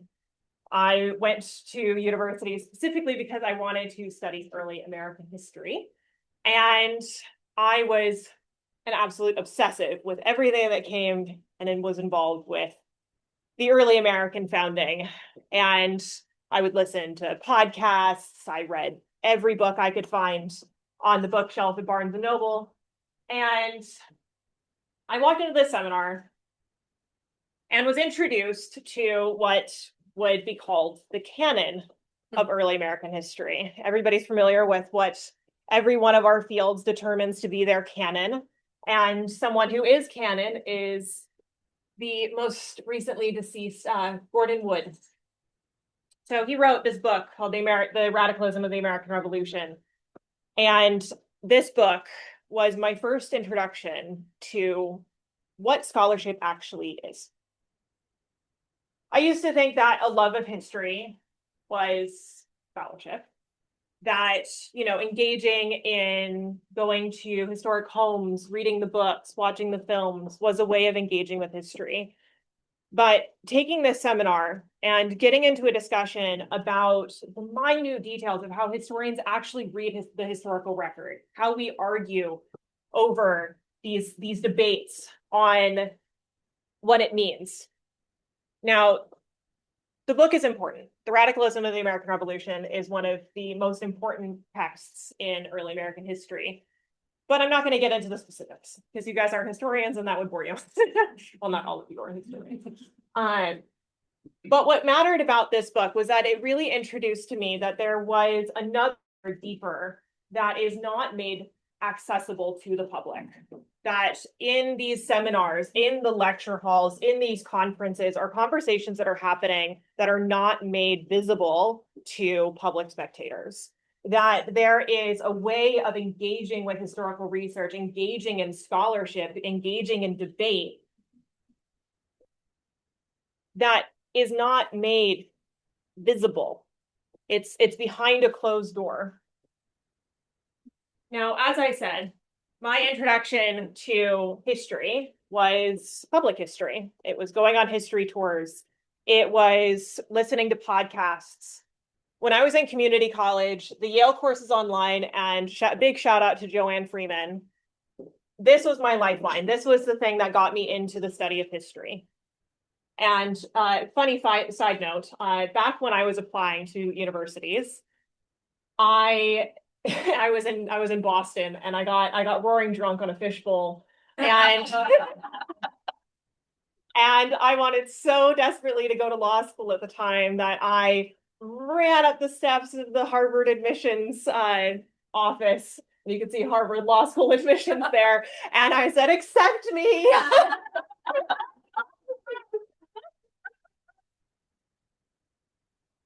At the time, this was what I had. I had what was available online. And what I learned in that experience of going from the kind of publicly accessible and popular history, and then going into universities and having my entire world rocked by engaging in what we call scholarship, I realized that public scholarship is a doorway. I get into debates with historians all the livelong day whenever I go to a conference and I talk about the importance of making their work accessible to the public. They say that it dumbs it down, that it dilutes it. I argue that this perspective is entirely limited and doesn't actually make space for the ways by which people begin to access education. The way that we access education is changing. Before, universities were elite spaces where if you had a parent who was well educated, if you had a friend who had a contact on the admissions board, that was your meal ticket into higher ed. Things are changing. Things have become more accessible, more diverse in terms of who is represented in the academy. However, we are also accessing new digital tools by way, which is the way many of us have actually entered education. If it hadn't been for digital scholarship, I would not have ever gone back to university. I would not be here. I would never have posted that first YouTube video. I am a strong believer that digital scholarship not only opens up so many doors for current educators and scholars, it is also the way we are going to bring more people into education. And we need to start treating it as a doorway. This isn't just about becoming a social media influencer or like going online and creating a personal brand. Do that too. But it's also about creating accessible resources online. Put your lectures, put them on YouTube, guys. At the very minimum, I'm not saying that you need to go and become an influencer and post every week, but please make the education that you would sell to an undergrad, that you would make accessible in the classroom, put it online. Make it so that way we have resources that the future of education, those students have resources that they can access regardless of if they're going to university or not. This is not the stopping point. It's not a dead end. They are going to use that resource, and it's going to help them expand their minds, expand their horizons, and teach them something. And it maybe, just maybe, they will take that one inkling, that invitation, and do something with it. Further their education, educate a neighbor, have a conversation at the dinner table that they might otherwise not. It's also about creating digital resources. So yes, put your lectures online, but also create study guides, create syllabi. All of us have education that is worth sharing. And I don't care if it's in your specific field of what you did your PhD in, or if it's a specific class that you've taught in the past. These syllabi, these physical manifestations of our knowledge should be something that we are sharing. It should be something that should be benefiting more than just us and more than those that are just our students at universities.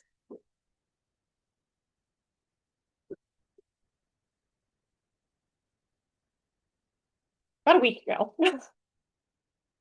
Kate really kicked off a whole slew of conversation online. She posted this article, "Is Academia a Dead End?" And it was a personal reflection on, is the decision to pursue a PhD, quote, worthwhile in this day and age, when we know what the job market looks like, when access to funding, access to further opportunities and education are slowly dwindling. She discussed it as a personal choice. It is a personal endeavor to engage in her research for her own sake, as well as for the sake of her community. Not just about the degree. It's not just about the job that you're going to get. There's so much more value to your education if you share it. This then spurred on a conversation with one of the students that I was teaching in my accelerator course, Karina. Karina is a PhD student, or sorry, rather a PhD candidate in literature at Harvard, currently living in Paris. She wrote this article, Are We Abandoning Academia to the Far Right? And essentially what she was trying to grapple with was, are the passionate educators, are we leaving academia and leaving it in such a way that it makes our students, it makes the curriculum, it makes our institutions vulnerable to propaganda? Does it make it vulnerable to a certain type of education that is both not accessible, but also paints a very specific narrative? And so then I started asking myself, are we leaving universities? Are we leaving them behind? And in doing so, are we abandoning the project of education? Are we abandoning the idea of the university? And then I remembered, coming on back, that it doesn't have to be a binary of one or the other. That choosing to create digital resources by choosing to engage in digital scholarship, in teaching others to engage in scholarship themselves, that's not abandoning the university. If anything, it is creating the doorway. It's reimagining what the university could look like and what our place in that project actually is. I got into university. I transferred from community college. I found my way from a professional athletic career where I thought I could never actually pass a course to going into school, pursuing history, building this community that is highly centered around the project of knowledge production. That wouldn't have been possible if there weren't historians that are working in the public space, creating accessible resources, podcasts, YouTube videos, etc. There needed to be an example. It was the doorway that led me into education, and it's the doorway that has led many down this path. But the university shouldn't also be the limiting factor. That we can go into universities, but that doesn't have to be the end of our journey. It can also be the start of our work as independent scholars. We can reimagine what it is to be a scholar. Last year, Kate and I launched the researchers program. This was a course, and in the past 12 months, we have had 39 students go through the program. Everybody has different disciplines, different interests, different goals. Brittany was one of our first students. She was finishing up a master's thesis. Masha, a current student right now, is transitioning from corporate to start a master's degree at Oxford. We've got Alex, who's working a corporate career and is pursuing research for its own sake. Pardon me.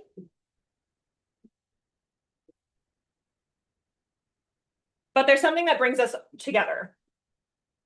And this is something that we've learned through running the researchers course, is that there needs to be spaces where scholarship is enriched, where we go that extra step without necessarily having to go to university. It's thinking of it as like the bridge. So you've got the public scholarship that's currently going on social media, and it's creating resources that allow somebody to slowly dip their feet into the pool of scholarship and then consider whether or not university is right for them. Because it shouldn't be the only option in order for you to engage in your intellectual curiosities in a deeply enriching way. All of us in this community have a desire to learn. We have an open mind and a willingness to continue to expand our horizons. But we also want it to matter. We want it to prove something, whether that's just to ourselves or to others. We want that knowledge to go the step further. Now, in the past, that looked like a conference paper. That looked like getting an academic post. That looked like landing on the tenure track. But what if we stopped thinking about that as the only option in terms of what it is that we can share and where it would matter? I posted a YouTube video back, I think it was 2022. Yeah. How to read like a PhD student. And I'll admit that that video was done very well, by the way. was actually born out of a frustration that I had. Because I was just sick and fucking tired of people telling me that you had to read every damn word in a book in order to engage in the discourse, when I knew for a fact that my professors were not reading every word of the scholarship. They weren't reading every word of the article. Believe me, I asked them. And I wanted people to have a way of reading that was engaged in purpose, that was engaged in what kind of action they actually wanted to take. Are you reading to comprehend? Are you reading for enjoyment? Are you reading for research? Those are all very different projects. That one video has garnered, I think it's at 1.8 million views now. The world wants to learn. The world wants to know how to read critically. But guys, there's not enough freaking resources online. And everybody in this room, everybody that's online, has something worth sharing.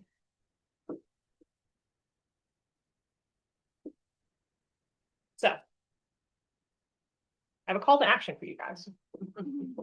Because it wouldn't be a speech that I gave without one. I want us to come together with the unified mission that we want to make education sexy again. Okay? Education is something that's attractive. Education is something that you should be shouting from the rooftops. It should be something that is seen as a badge of honor. To be somebody engaged in knowledge, somebody that wants to keep learning, is something that should be celebrated.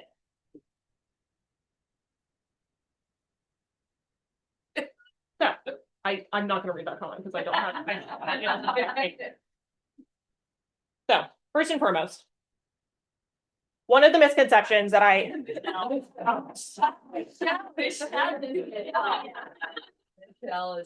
babe, it's in the works.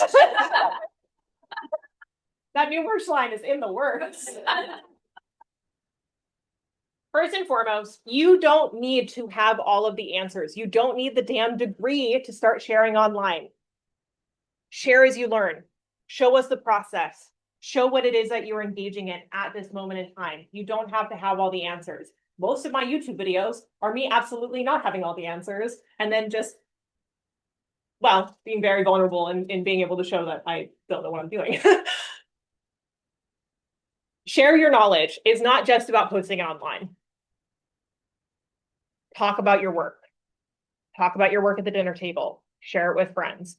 I have this really horrible habit, and I'm assuming that we all have a little bit of it. Somebody will ask me about my PhD, and I immediately change the subject. Mostly because the dissertation's not done yet, and I'm like, it will be. But what I learned recently is that I'm doing myself and I'm doing this community a disservice by not talking about my research. By not having a conversation with my partner's mom or with my partner or with my friend who's a content creator. If I'm not talking about why education matters to me, then what's the point? It's not about having these conversations just in academic spaces. We need to be having them outside of them. 2. We can shout from the rooftops, we can repost things on our stories, but that does not actually lead to immediate collective action when it comes to the policies that are affecting our schools. We need to engage in our local communities. That's looking at nonprofit organizations, that's looking at, especially in the United States, local committees, who we assign to actually lead our school boards makes a massive difference in the type of curriculum that gets taught, who feels empowered, who feels enfranchised by education. And that has a trickle-down effect of actually impacting at a state level, at a federal level. We need to not be complacent. We need to engage. Third, we got to get offline, guys. I know this panel, like this keynote, is the digital age of scholarship. Use that as a tool. Get people together in person.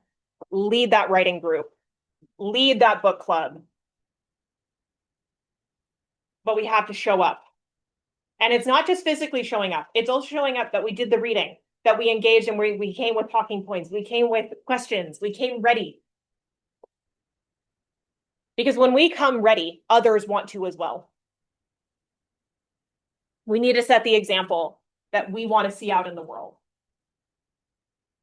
And so, my final words.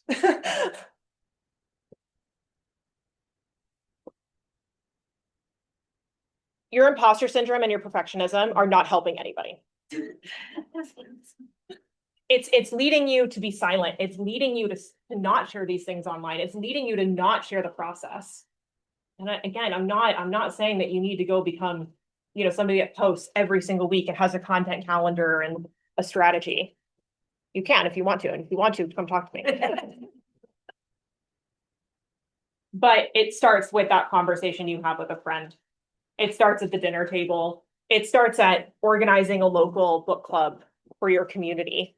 It looks like talking about what you've read online, using your Instagram stories, engaging in your research and sharing your passion for it. Because to be honest, guys, one of the things that I see is that education has just got really bad PR.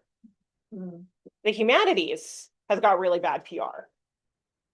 Again, guys, we got to make education sexy. If we can make it attractive, if we can share the process, if we can get others to believe that they also can engage in this and that they can feel empowered by it, that, my friends, is how we save education. That is how not just our generation, but future generations get to actually benefit from universities, where they get to engage in scholarship and we have a future in universities. I don't want my journey to end here. I don't want my journey to end with a PhD. I said it in that article, and I saw it in Kate's. We want a space at universities, but universities have to change. And the reality is that they're not going to change on their own. It depends on us. So, time to get to action. All right.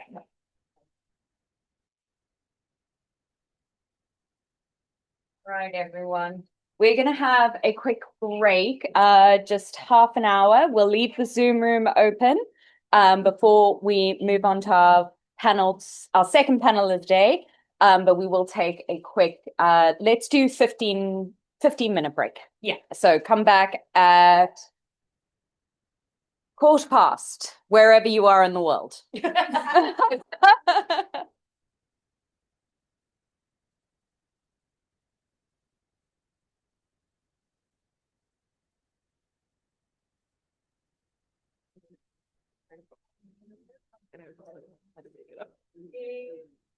Really? I was like,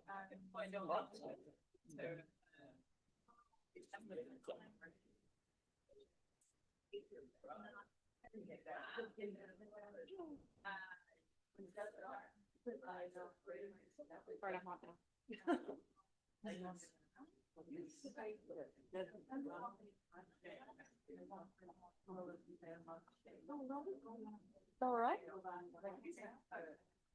Yeah, I have a very important question. Yes. That's Kate. I'll be right back. So, come on. Oh, no, I lied. Today's the fourth, so today's the third, tomorrow's the fourth, that's Saturday. Move in the fifth. We move in the fifth. Oops, I'm only, let me talk to the person that I'm staying with, see if they'll let me stay another day. If you're struggling, go to downstairs to the frontier, because I know they now have rooms available that they didn't have available before. Okay. Is that what So you might be able to, think? yeah. We're staying here for the first, it's a bit of a sham. It's We're staying okay. here For the first night, and then we're going to move forward. Okay. After saying yesterday, you're like, I have nothing prepared. I had nothing. Smashed it. I also, in the middle of that, I was like, I had like a brain like, I was like, I did all those personally. good. I'm just gonna go. Okay. Yeah.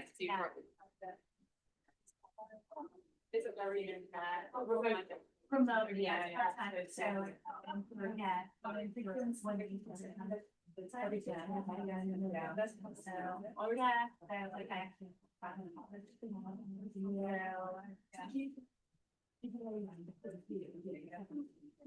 Yes, no, so I'll be,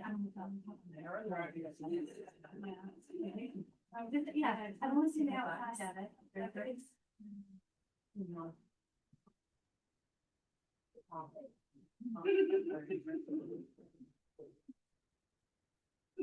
My goodness. Yeah. Then how do we got going? It's yeah. Probably the first word.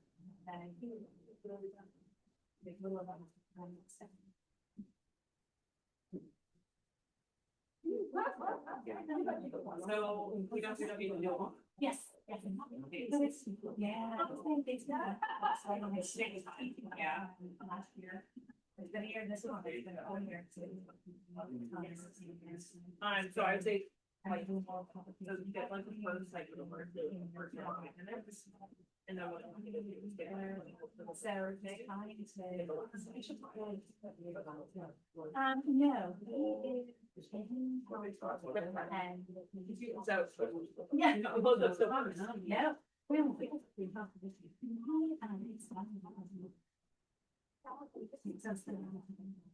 And that was.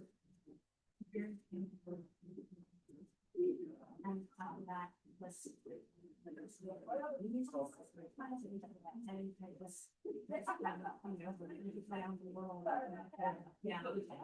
Yeah. Well, it's good. It's wonderful. That's busy.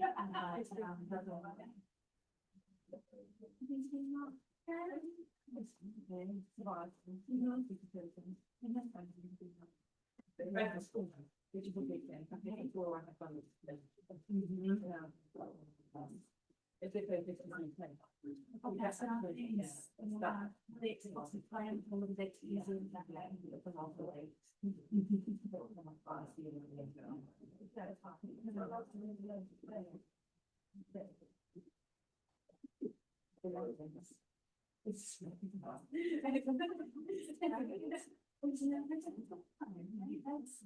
It looks like the outside.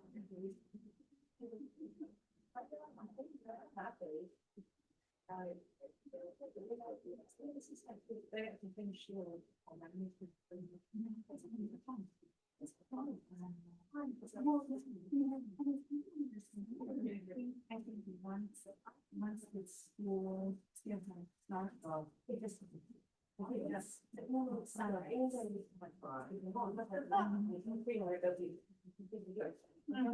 Yeah. I moved on. That was like, yeah, and then we had some.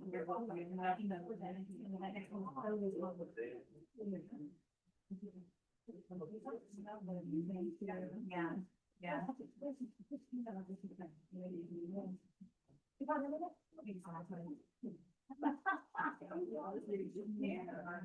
Yeah, sure.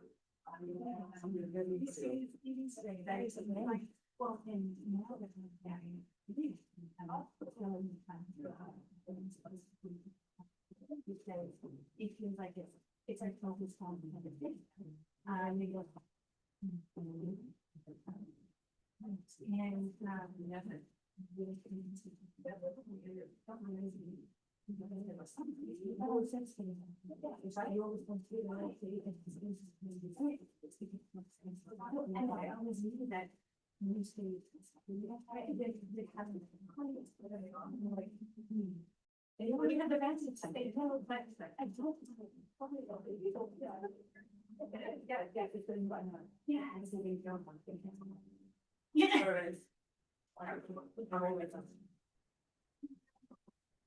Yeah. Just I'm trying to figure out what that is.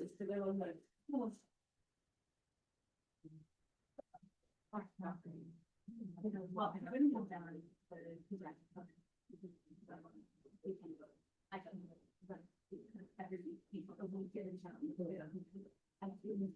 Because there's so many outlets of like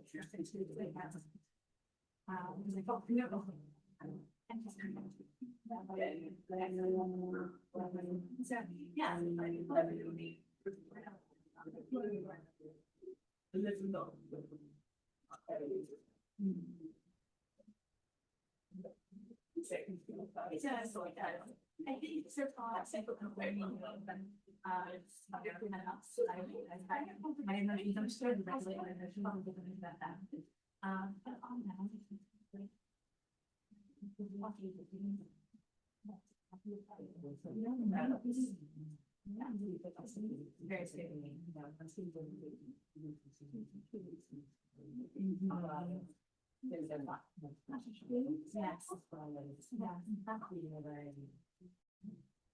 Yeah. Oh, this is especially to the whole.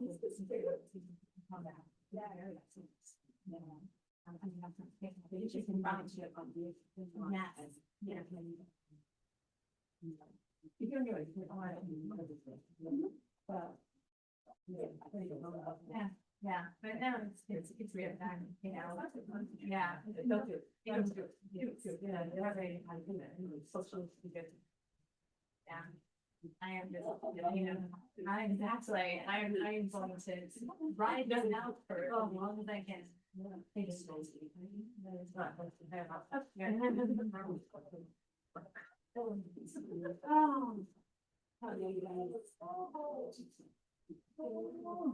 You know, they build these pairs wrong. I had to say. I had to say, when I was starting to consider.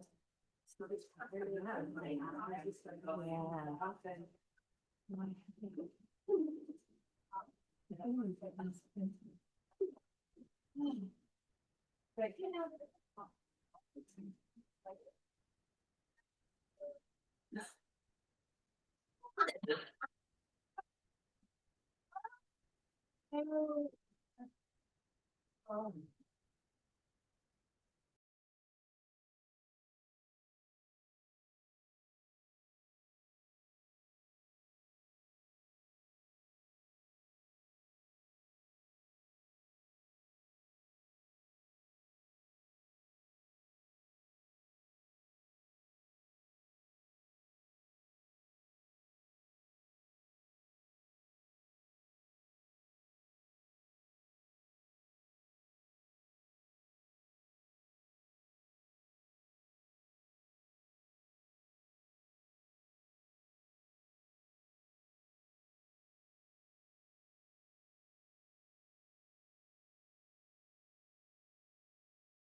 I have no idea what's happening in the chat, but this is just phenomenal. Oh, right. Party, definitely. I mean, clearly, I don't know what real was. So Laura, I'm gonna have you here, go here, and then you guys will, I will hear Hannah and Susan. So, I mean, I can So, take it, and then but it's mostly what they said now is mostly online. Okay. Just have fun with it. All right, sounds good. And then, no, I can see the level of party that's going on in there, and I'm feeling like they have all of them. Yeah. So you kind of like, we'll see what their interaction is. Joe's here, so I'd be careful.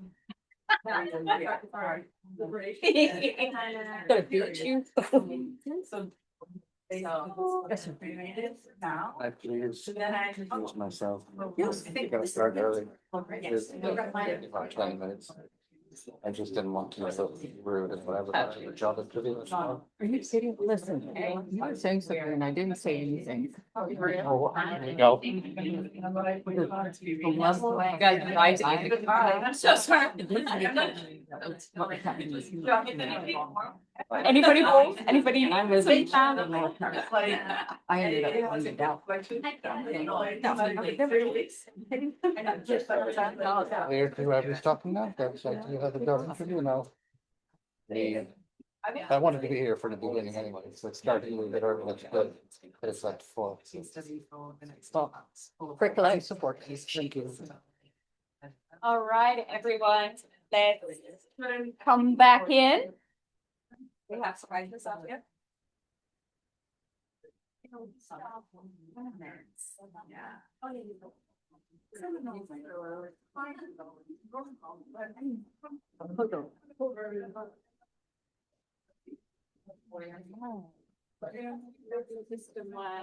You know, you need to sort of jump through everything and do which posters that you want to run into the. Yeah.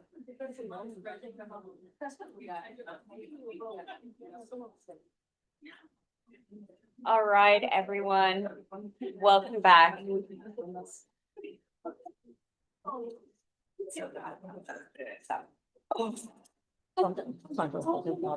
Yes, no. Also, they're 4 years of my life. I think so we're good. So much. So We're all sorted. everybody's good. Amazing. Well, welcome back, everyone. I hope you had a lovely, lovely little break. I have fixed the slides, so we are in good go.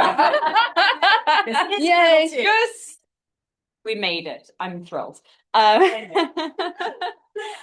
So it is my absolute pleasure to introduce the second panel of today, Alternative Academia. And I will let you all pick off, but I just want to welcome everyone back online and from the break. There is a lot going on in the chat here. I feel like I have 7 cats, all named after saints and mystics. there is a lot happening. But I'm very excited. Hannah and Susan, I have you both. Hi, Hannah. I have you both pinned to the screen. Are you able to unmute yourselves? 100. Oh, amazing. Susan, might have to wait for Susan, are you here?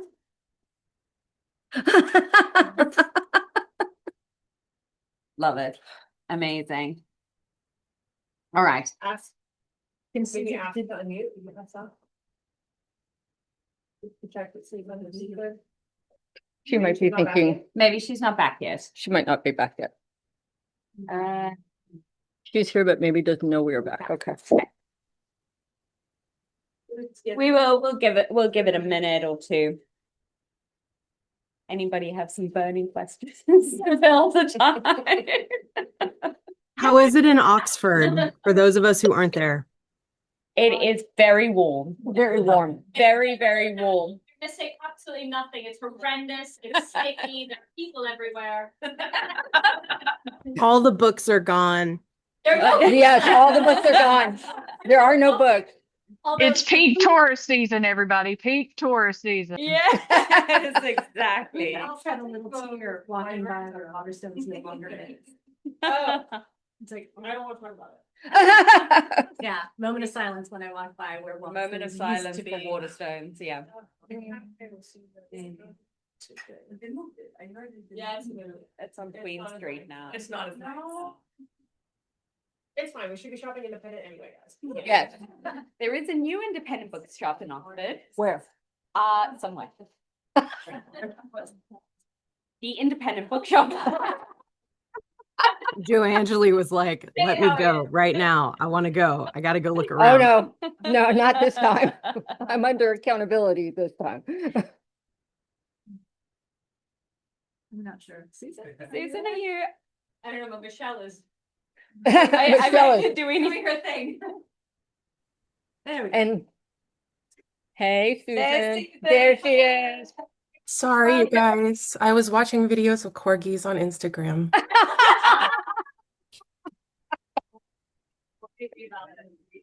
All right, I will leave it to you all. The alternative academia or corgi washing panel. There we go. I have 3. Well, hi, everybody. So we are going to take this space and time to talk about alternative academia.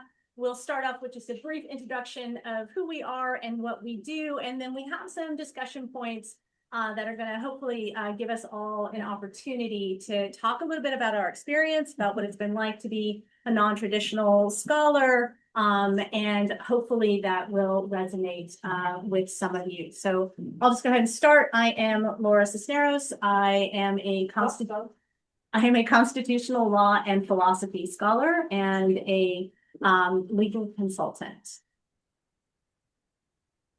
My name is Joe Angeli. Excuse me. My name is Dr. Joe Angeli. I recently graduated with my PhD in marriage and family therapy. I've been a licensed professional counselor for 25 years and am currently running a nonprofit organization called Grayson County Pride. Thank you. Hannah? My name is Hannah Carlin. I work at the Elson S. Floyd College of Medicine at Washington State University in assessment. So I work specifically in helping to run all of the assessments for medical students. And I am finishing up my dissertation on a PhD in math and science education. Fantastic. And Susan, please introduce yourself. Hi, I'm Susan. I'm in Stockholm, and I just recently finished a master's in economic history, and I focused on labor migration from Mexico to the US. And I'm pretty much always focused on Latin America, so I consider myself a Latin Americanist too. Latin America in the house. All right, so let's go ahead and start with our first, which moves the thing forward. Just the arrow. That one. No. No. I have everything in I have all of them. What the fuck? Okay, I'll just use the trackpad. That works. That works. Mi gente. All right, so our first question is, what does your vantage point let you see that the traditional track tends to obscure? And in framing this question, we started thinking about reframing. Claudia? We started thinking about reframing non-traditional as an epistemic advantage, right? Rather than a deviation, right? So, Joe, Angeli, why don't you start? What does your vantage point let you see?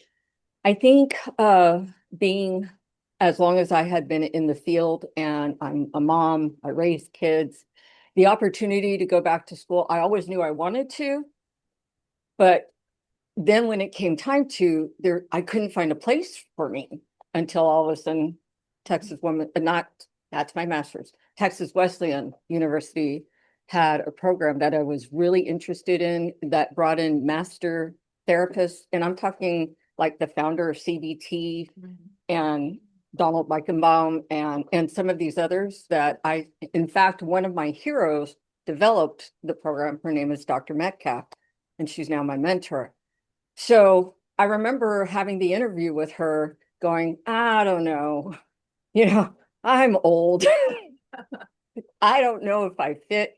And she just, your hero, my hero telling me, oh no, you are absolutely what this university is looking for and needing. So I think for me, the vantage point was having that lived experience. And also, you know, when you have kids and you have to advocate for them, you don't take no very easily.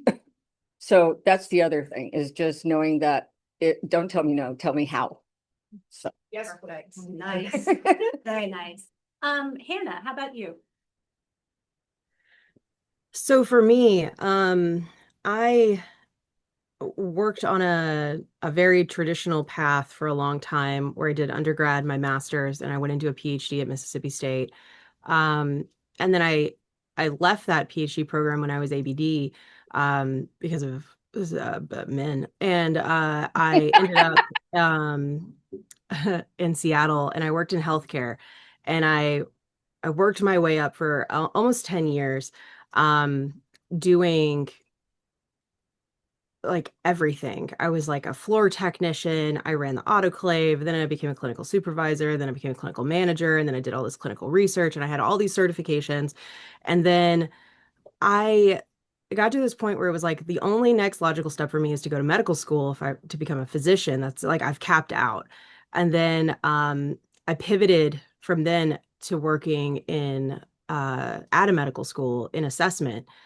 Because I had all this lived experience being in healthcare environments, I understood a lot of the rubrics and the milestone requirements just from like a fundamental level. I understood what they were asking. And so because I had that working knowledge, I was able to pivot very easily. And then I started to really observe how our students were having this massive skills gap from what they were learning in workshops and these simulation environments into like practicing in their later clinical years. And really kind of assessing it like where the gap truly exists from teaching in these um un undefined spaces where it's mostly relationship based, but you're integrating in this existing body of knowledge and how to create a better working foundation for these students. And so that kind of kicked off my research into disability studies. But I think that having prior experience, not just in a PhD program in a different field, but having this experience in healthcare and in education has really allowed me to kind of come at a lot of problems both from like a pedagogical approach as well as a practical skills-based approach that can allow for a lot of flexibility. Because I think a lot of folks that come into our spaces have very strict parameters of what they think is acceptable or what they think can work. And having to learn to pivot early on in life, I think, has just given me a lot of neuroplasticity to be able to figure out things. And so I that's kind of how I got here. Thank you, Laura. Absolutely. Susan, how about you?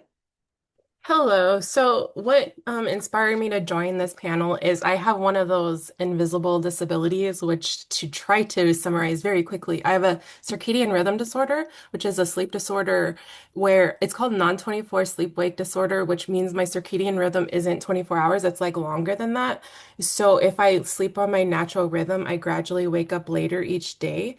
And it's encouraged by the science and the doctors to like sleep according to your schedule if you can, because like there's so much stuff tied to your circadian rhythm, like your metabolism, and like you can be depressed if you're sleep deprived, and it's just not a good thing. So I try to do that, and that's why sometimes you will see me host night owl sessions, and sometimes you will see me host sessions at 4 a.m. and you're probably like, who, what, when, where is this person? It's because I'm trying to live according to my circadian rhythm. And so one thing that having like a major health issue kind of does is it puts you in puts things into perspective. Like that's kind of a cliche, but it turns out to be true. So for instance, I just wrote this master's thesis and I remember telling my doctor like, "Oh, I have like chronic fatigue." And he was like, "Oh, but writing a thesis is stressful." So, and I'm like, "Bro, no. Like I'm actually not that stressed though because because I have this like disorder and all these health issues, I understand that like I have certain non-negotiables with respect to my health, and that like I'm just going to be very communicative with my advisor, and like if things don't happen when they happen, it's fine. And things like that, like I've already learned these lessons. And so other people are like, oh my God, I have to do this now, or else the whole life explodes. I'm just like, okay, advisor person, I can't commit more than this. I can commit these hours, and if I finish on time, that's great. And if I don't, then we'll adapt. And I happened to finish on time, but like it was just, I'm reading the chat. Because so like and I think another thing about not untethering yourself from traditional academia is a lot of them must go away too. So like I'm able to be like, okay, I'm gonna like how I think about it is I try to do 4 Pomodoros of work per day, but it doesn't matter when I do those. And I kind of have my set schedule of like I wake up, I eat, I crash and do something low energy, and then I work. And like it's like so you can kind of start making things work for you and your health and things like that. So um and so yeah, sometimes disability can like take away security. Like maybe you want a tenure track job so that like you can have like financial security, but then also sometimes you can like have your own schedule and make meaningful work because you were untethered from it. So that's how I try to see it. So for me, when I went to law school, I went with the intention of wanting to become a law professor. I wanted to go into academics.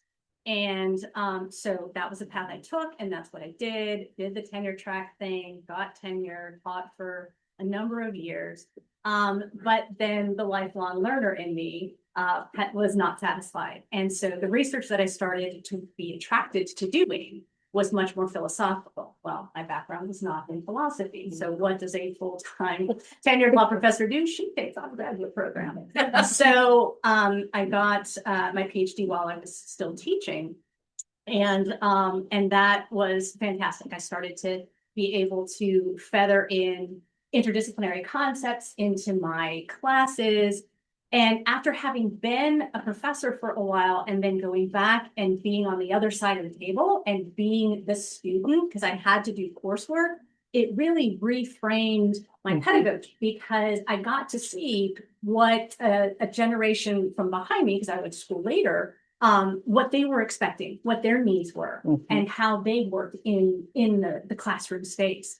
And so it was really wonderful developmentally because I had experience in the job. I had had concrete, interactions with, so I had something to apply to the new things that I was learning in a way that was helping me grow. And I hoped help my students grow.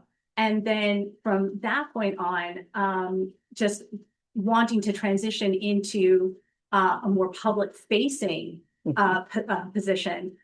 It is just this month, a year since I walked away from my tenured job in institutional academia to be a public facing scholar, because that is where I am seeing the exciting thinking being developed and the ideas being pushed and the space to explore the things that, we've all have and are investing in order to push out into the public. And so, so things are going well so far. But we'll see how it goes. But it's a combination, I think, of what you guys were saying, lived experience that makes everything less abstract. Okay, so what did you have to unlearn from your training, and what did you keep? What were you resistant to learn or change? Why and with what result? Because each one of us on this panel have come from some other type of environment, right? And sometimes those skills don't translate. Sometimes those skills are easily translatable into something else. True. And sometimes it takes a minute to figure out how those things translate and develop. So let's go ahead and start, Joe. Well, it's funny that you say that, because I remember my master's program. And so I was undiagnosed ADHD all my life. I had managed it, taught it, all the things as a mindful therapist. And then PhD school happened. And that first week I was supposed to read like 10 chapters. And So all of my tips and tricks were not working. And that was a whole other thing. So Kaylin mentioned it earlier about how to read like a PhD student. Guess who found her? Thank God. And getting diagnosed and getting on medicine at my age. It was a whole thing, unlearning all the things that I had because I've been a proponent of, getting structured and ADHD and all those. It just wasn't working. But then also, I'll never forget sitting down to write down that first 25-page paper that was due and going, oh fuck. And it was late at night. Everybody was in bed because again, I still had kids at home. And I'm going, I can do this. I know I can do this. It doesn't have to be perfect, just have to start writing. So literally self-talking myself and telling that other part to be quiet, the imposter syndrome. So I had to really unlearn a lot of that, the perfectionism and what Caitlin was saying earlier about the imposter syndrome. And then taking into account, I needed some help in terms of being able to focus. It turned out it made me into a powerhouse. I thought I was one before, but it's been something else ever since. So Fantastic. Hannah? There are plenty of things that I feel like I have abandoned. And a lot of it, I would say, was grounded in rigidity. And I feel like when you kind of pivot between systems, sometimes it's easy to pull the rigidity that served you well in one system into a new system and say, like, this is the way that I think things work best, and this is how this should go, without really like embracing the fact that you're in a new environment and that you can't always just make a one-for-one pivot like that. And so I really feel like I've abandoned a lot of rigidity while clinging to the things that have served me across the board. So like making sure that my meds are stable and that, I recognize when I start to dovetail into some kind of crisis. Um, and those things have, kept a lot of me sane. But I broke my leg right before I started my PhD program, like just a couple of months before, standing up from a toilet. It was a great story. But I broke my leg and then I started my program and I had to have multiple more surgeries. And I just told my faculty, I'm like, hey, guess what? I'm here. I can do literally anything you want me to do. But I'm going to do all of these surgeries and I'm going to get my legs completely fixed so that I don't continue to break random bones. And if that bothers you, so that worked out really well for me. And I feel like I set really strong boundaries at the beginning that allowed me to just sort of maintain, I want to say dominance, but like I maintain boundaries really easily with my professors by just saying, this is what I'm doing. And if you've got a problem, it's on you to come to me. So, yeah. Yeah. I love that. I love that idea of being able to maintain those boundaries. Yes. It's so important. Susan, how about you? Okay, so I think that compared to everyone on this panel, maybe I'm new in my independent research-y journey. And right now, what I'm kind of relearning is to follow my curiosity, I guess, because like as a grad student, you have these really long reading lists. We were just talking about this in the last or it was in Kaylin's keynote speech where like you have to like learn these heuristics to skim or to get the most out of articles because it's just like impossible to read that much. But at the same time, I think that academic work is like, I'm making this up on the spot. I think it's both like scientific and creative. Like you have to activate both parts of your brain. So the scientific part is where you like rely on these systems, but there's this creative part where you come up with these research questions that like aren't just a research question to have a research question, but are like inspired in some way. Or maybe that's the like the hope or whatever. And like it's hard to do that when you're being very rigid and like only things can fit into these like time slots and like you believe time is money and so like sometimes you have to have time to just let things percolate and stuff. And I think this is one thing I learned. I did take the researchers course in the fall and one thing they do there is they like kind of assume you don't have a research question to start with. And it kind of like really drives you to like figure out like what are you actually curious about? Like what would you pursue if you just allowed yourself to be curious? And so I think I'm trying to get some of that back and like allowing structured time to just follow my interests or like so right now I'm going back to one of the books that I was reading in my thesis that like I only read the intro and apparently I skimmed the intro and like but I really dispositionally connected with it like with what she was saying and I just thought maybe if I reread this then it will inspire new questions or new ways of thinking and like I think that dialogue is a way where I come up with questions a lot and so for me it's just like I need to follow curiosity instead of just strictly doing a syllabus so that I can create something meaningful. Yeah, no, I think that's very, very helpful, right? Kind of being more in control of the direction of the way your ideas develop. For me, I think there are it's so many things, but there's two things I think that stand out to me. One is, re-identifying for myself what the success metric is. Because having been in institutionalized academia for so long, there are certain marks you hit, there are certain stages that you get to, there are certain accomplishments that are recognized, and there's little to no deviation, right? Because otherwise you fall off the map.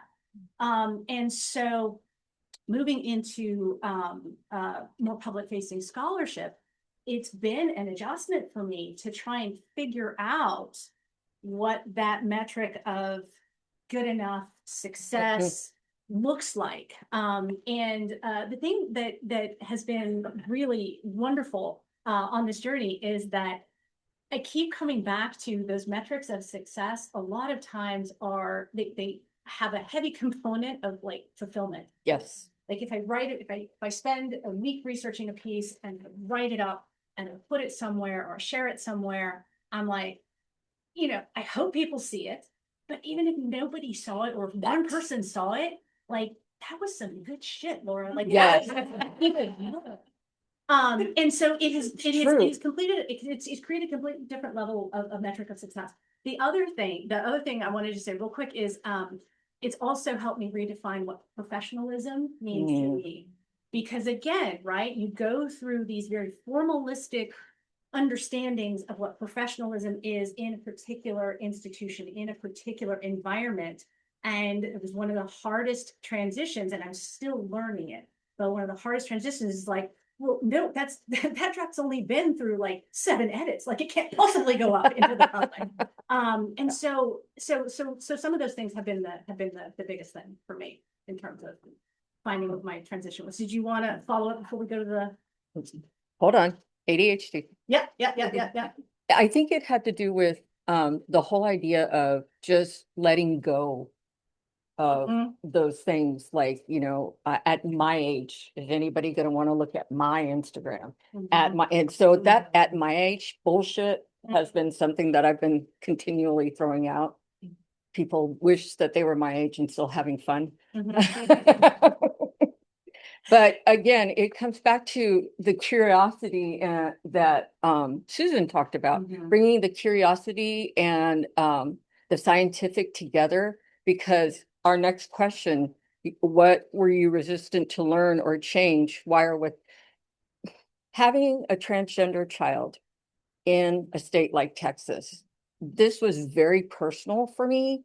But yet the scientific weight, I'm personally invested in this, how will that impede my scholarship? I had to work through that.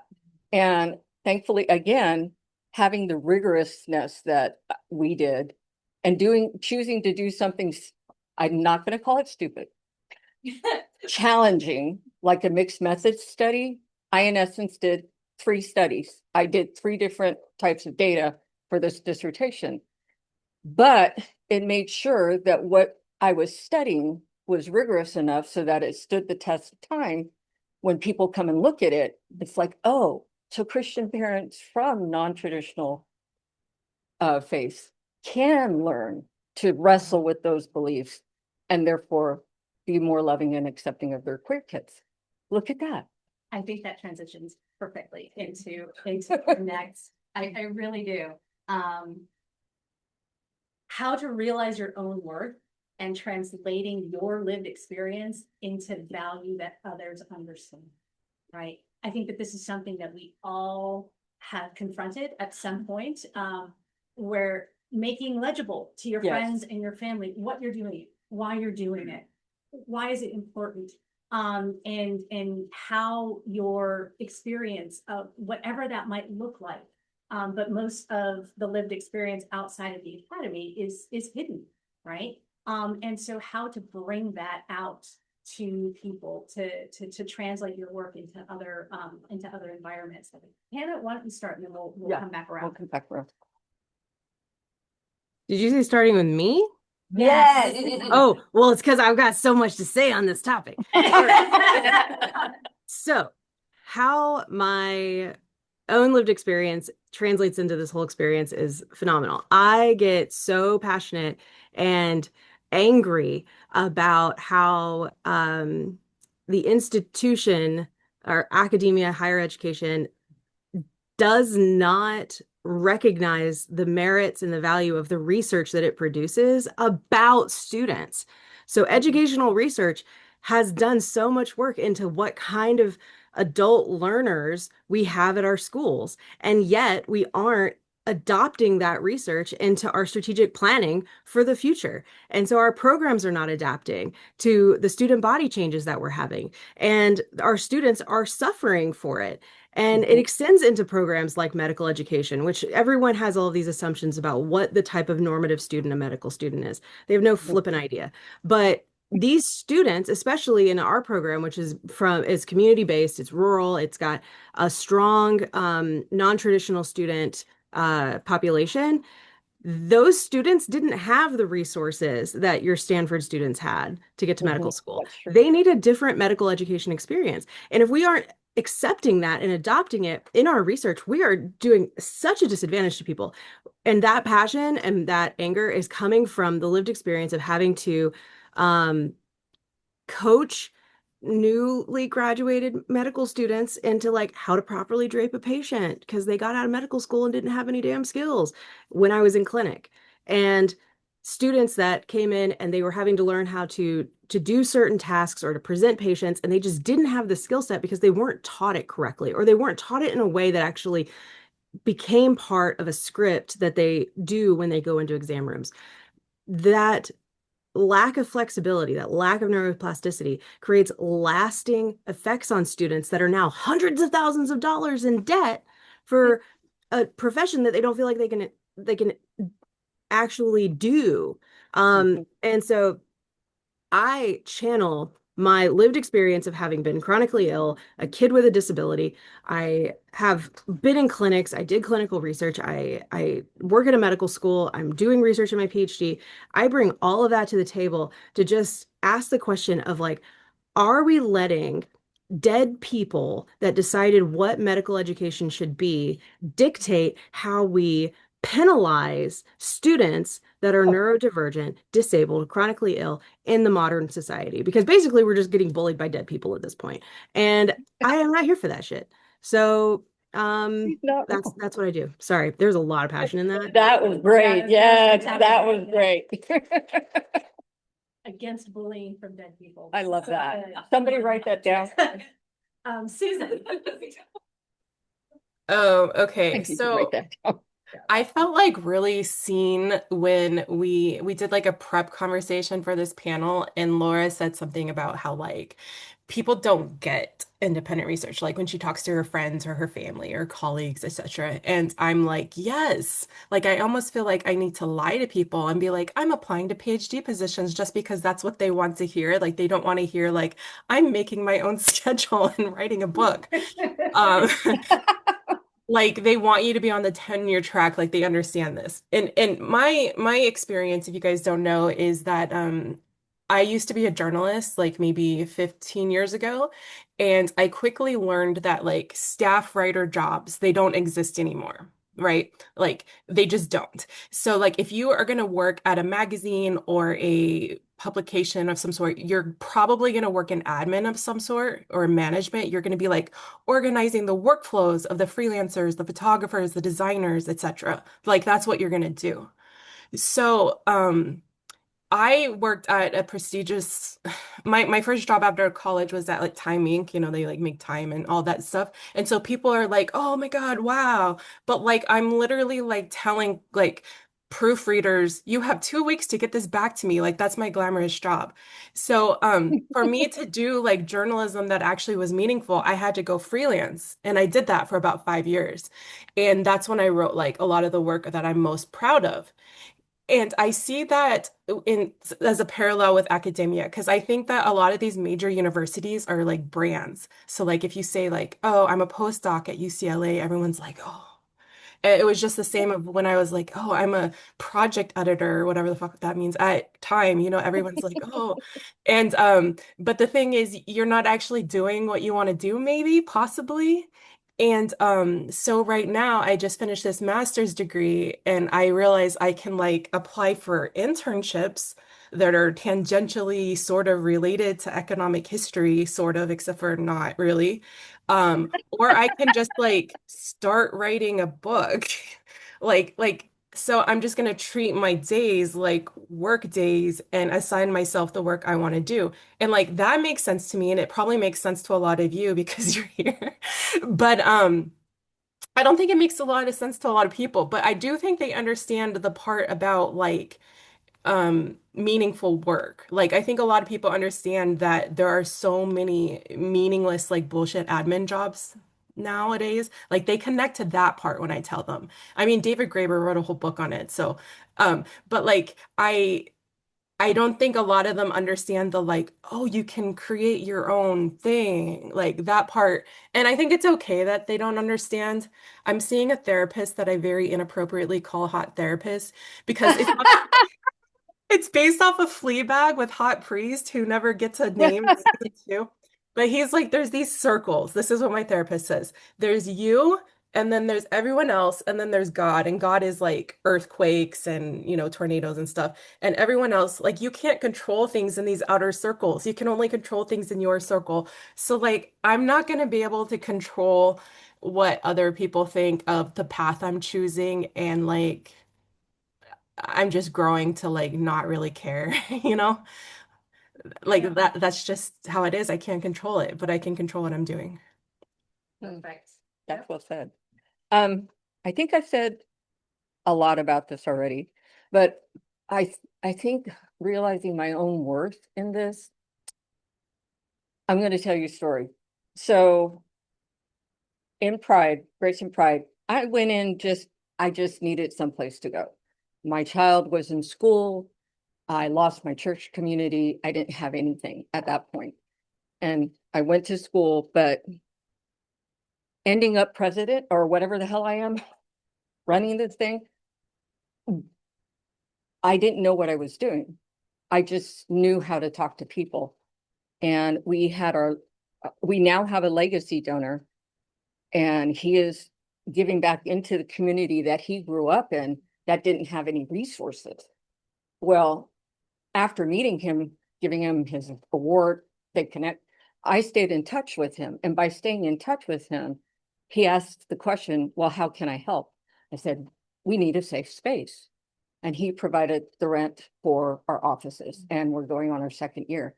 All because I made space for us to have a communication and tell him what's going on, what we're trying to do. And he felt heard, I guess. And so he came, long story short, I invited him to speak at our last Pride Festival. And it was probably the most beautiful experience I've ever seen. We had a dinner for him before. And so my whole board and some very important volunteers, important in that they show up all the time, we all went around and talked about why this work was so important to us. We all had a story. Somebody had lost a child to suicide. Somebody had grown up in the area and never felt safe to be seen. And it was just seeing my name mentioned a lot. And then I knew Joangeli, and then and I was realizing, you know what?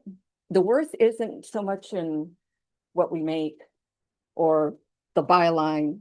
It's being seen and being at a moment where connections matter. Like there are people here that, I mean, they were the ones I was talking to with just trying to finish the damn fucking dissertation and who have held me when I cried. All the things. You guys became my therapy.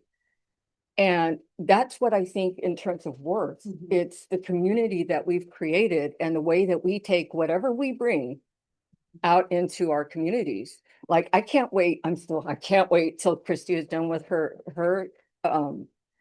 research topic. But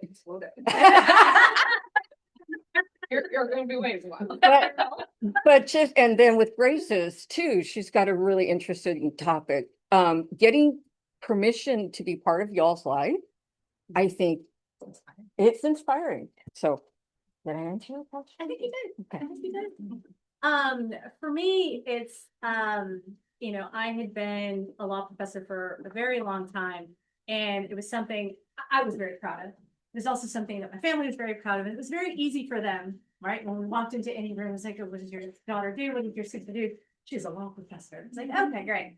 And so then when I told them after getting my PhD, and I was like, I think I'm gonna kind of go out on my own. They're like, oh, this is like we tell people. And I'm like, I don't know. You're gonna have to figure that out. But this kind of goes back to something that Kaylin was saying in her keynote about the importance of us getting our work out there. Yes. And starting with the people who are first and foremost in our lives. With Kaylin's coaching, I have a Substack that I'm quite happy with, I'm quite proud of, and I have been posting the kind of investigation into the ideas that I wanted to do for a very long time, but didn't really have a lane in my academic job to fully pursue in the way I wanted to. I have the space and I'm writing what I want and this and that. And all throughout my professorship, I would publish articles in the law journals, and they came up. It was nice little, you know, bound books thing, and just give them to my family. And they're like, "Thank you." They put them all. And nobody read anything. Nobody asked me what I was working on, anything like that. My Substack comes out, and my family is just like, "Oh my gosh, that is so!" I'm literally writing about the same topic. I'm still writing about the Supreme Court, and they're just like, "What?" My sister-in-law, she reads. She lives in they live in Texas. She gets articles from the newspaper, and she's like, "Is this legal? I was thinking about you mentioned something about jurisdiction." I'm like, "Girl, you have known me for 30 fucking years," and I'm like, "Okay, now you want to know about jurisdiction? Perfect." And so it just, when you get your work out there, you do start to get a response from people. And one of the proudest things, you know, older brother, and the youngest of two older brothers, my oldest brother, his career was in newspaper. He was a writer for newspaper. We always admired him as a writer and all kinds of stuff like that. And we were recently at a family function where we were all staying in a Airbnb, and you know, I grabbed my laptop at one point, sitting in the living room, and I'm even working on Substack, doing this, kind of in my own space. And he comes walking from one room to the other, and he looks at me, he goes, "Oh, you're working on a story?" And I'm like, "Yes." Like, as a matter of fact, I am. And like, and so again, get your work out there, get it in front of people, and start having those conversations. Absolutely. We have some time. How are we doing on time? Do we have some time for questions? Yes. Any questions about anything, about anything, honestly, except math.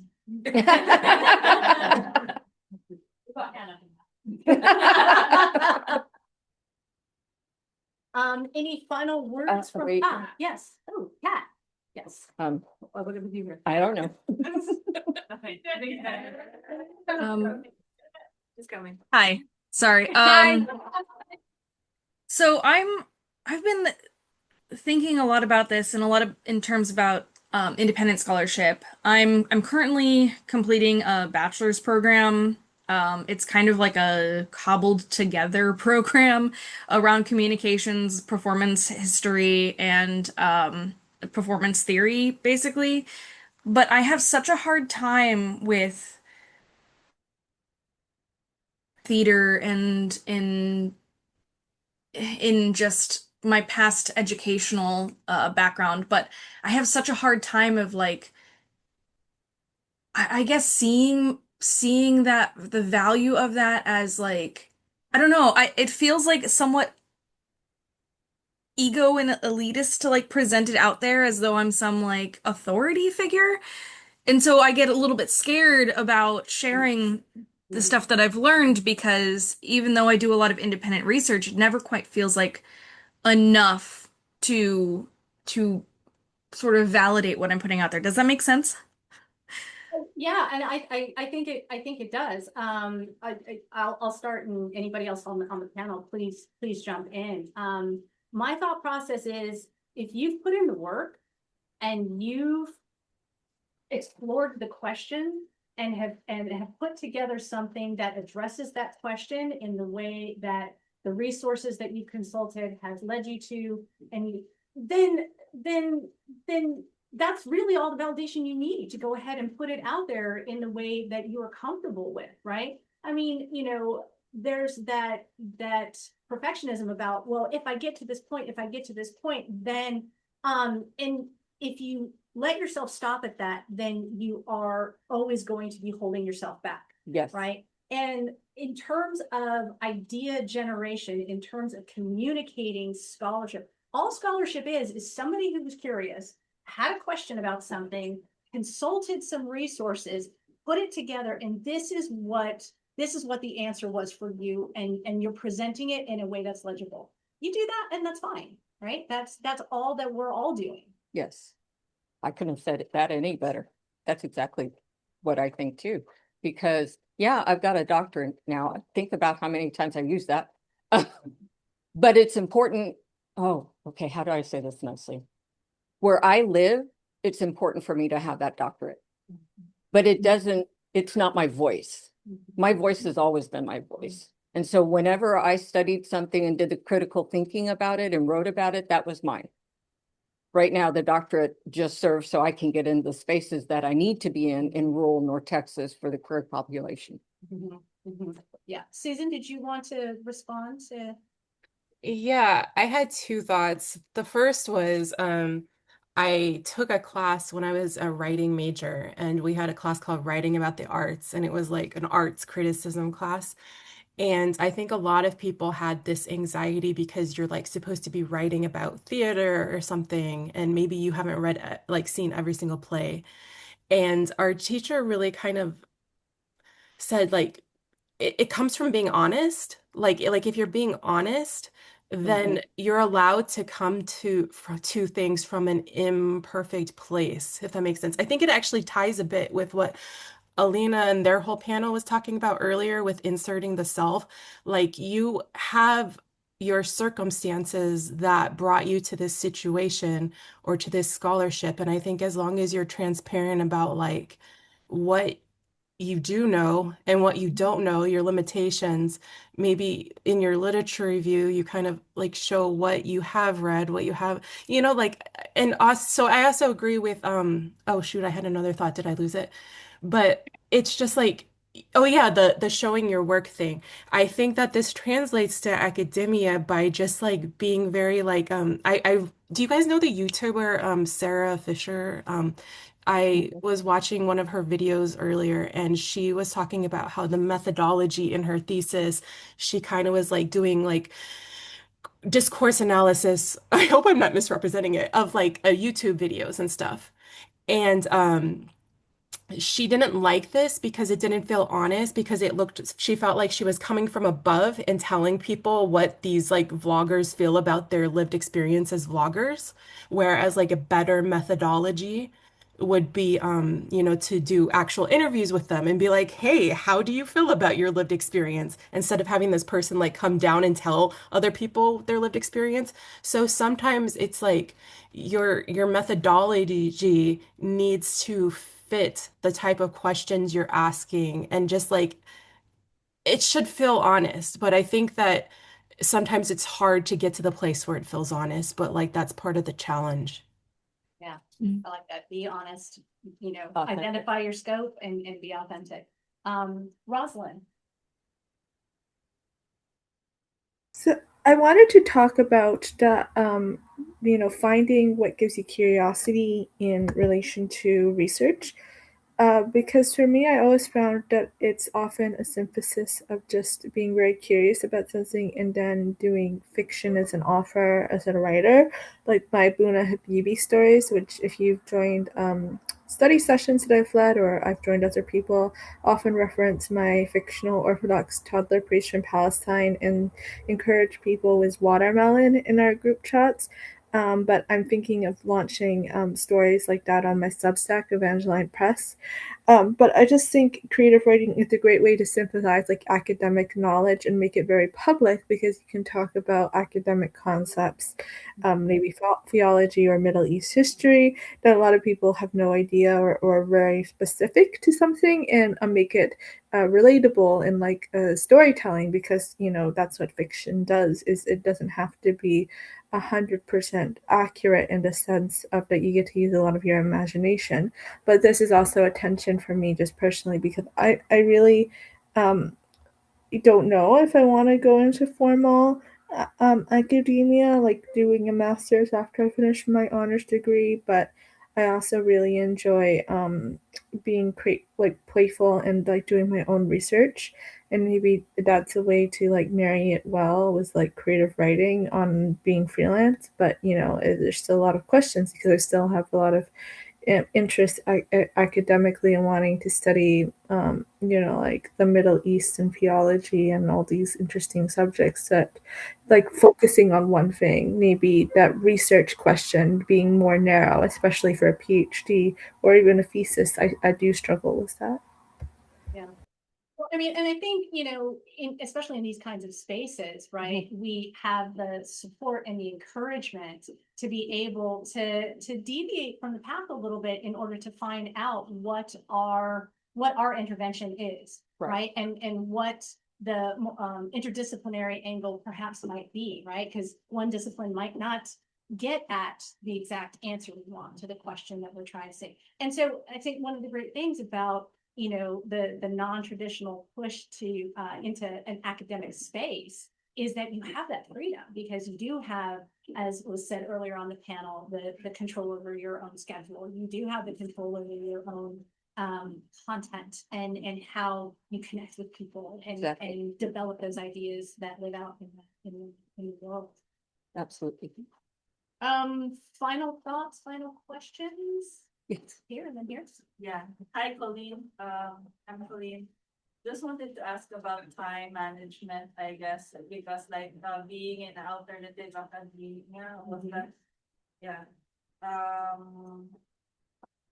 Yes, being in alternative academia because most of us have full-time jobs and doing a PhD and then having to share the scholarship. I feel like it's too much in one plate. So sometimes you just have to choose what you're going to focus on. And I guess like for me personally, my only free time is during the summer, which is right now, July and August, but I want to spend it resting. I feel like it's too much in one year. I'm doing a PhD and then doing a, so I mean, Kaylin and Kate decided to fully pursue the scholarship full time. And it's a big decision to leave your jobs, but I was just wondering what your thoughts were. Do you want to go? Because I want to pursue the scholarship too, just because being inspired by the panel today. Do you mean whether to go into a full-time program or to do a part-time program or to do something else? Just like what you were doing as well, Laura, that you pursued your path as well with scholarship. So how do you balance that, I guess? Well, I will have an answer for you any day now.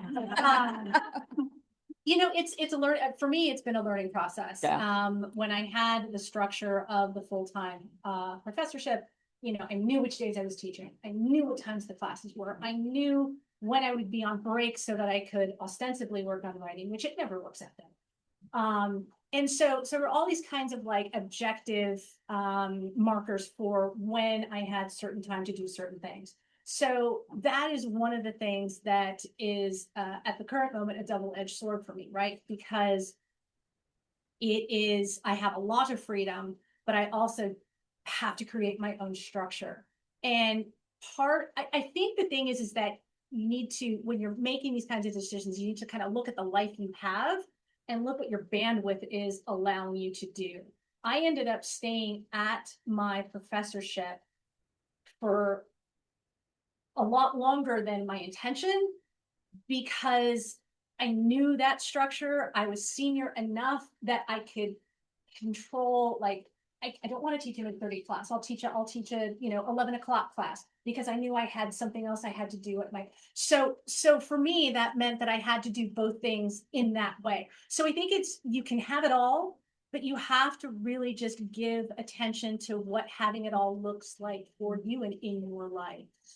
I think also, full-time job, PhD, that in itself is a lot. And understand that I'm postdoc right now. And so I do have a lot more freedom. However, there's still days, like I have a day where all I do is write or whatever it is that my brain is doing. But then I have my counseling and then I have Grace and Pride. And so figuring out what each looks like each day is different. Thank God, because otherwise I'd be bored. But for you right now, wherever you're at in your program, understand that it's just one moment right now. And that there will be moments when you go, "Ooh, I really want to explore this more." And then take note of that. Instead of adding scholarship, whatever you're studying at the time, that you're going, "Ooh, this is really kind of cool. What would I do with this idea?" Let that kind of motivate you. And that's still valuable, even if you're still in school, because there are a lot of people that aren't in school and who don't think more than the multiple choice that really need access to critical thinking. And that's what we all do. So it's just my 2 cents about it. Susan. Susan's, yes. Thank you. I don't have 2 more cents. It's just I saw this comment in the chat and I thought maybe I'd read it out loud, like maybe he wants us to answer it. It's from Adil. He says, I've spent most of my time investing in learning and educating myself across many domains that I believe are essential for success. However, life took some unexpected turns and my plans were delayed. I'm currently 23 and about to begin my undergraduate degree in computer science engineering. My goals are to become a straight A student and to build an educational YouTube channel like Kaylin's. What advice would you give someone like me who has high ambitions and big expectations from themselves, but that life has got in the way? What habits, mindset, or strategies should I follow to stay on track and achieve these goals? Wow. Yeah. I was like, wow. Yeah, no, I really appreciate, obviously your question resonated with everyone. With all of in the us. room. But yeah, I think we'll go ahead and defer to Kate's keynote coming up because I think she'll be able to address that more properly. Yes. In that space. Do you have one final question? Here's the question. So what advice would you give yourself looking, now that you're at this stage, right? Looking back and sort of that self-doubt, what would you tell yourself now that you're in this stage? Okay. Yeah, any piece of advice? You will appreciate this. Start sooner. Yeah. Start sooner. Start sooner. Because for me, the things that were holding me back were artificial. And the pull to the drive to do what I wanted to do has never gone away. So trust your gut, trust yourself. It's not like, oh, maybe this is a phase, I'll get through it. Or if I just do X, I can go. Just trust yourself. Yeah. Start sooner. What she said. I think for me, it was trust yourself.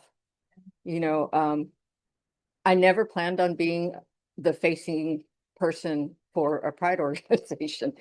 But yet it needed to happen. And that was the thing I think I hid from the most was, oh God, I'm gonna die. I don't know. But trusting that number one, for some reason, people listen to me. And so trust myself to know that when I'm in a situation that I can handle it with grace. But this community needs someone like me. Not just me, my whole team. I listen to that person a lot. She doesn't know it, but I take a lot of notes. And again, I'm going to reinforce even back to Adil, this community is so valuable. Every single person in this community. There hasn't been a time that I have put something in that I haven't gotten something back. And this is a secret gem. And so when you guys have questions, ask, put it in the comments, put it in the questions, and then smile when everybody else soars, because that's the whole thing that this community does. Yeah, absolutely. So thank you everyone for your attention. And if anybody has any questions, feel free, reach out, message, stop us in the hall. Absolutely. So thank you guys.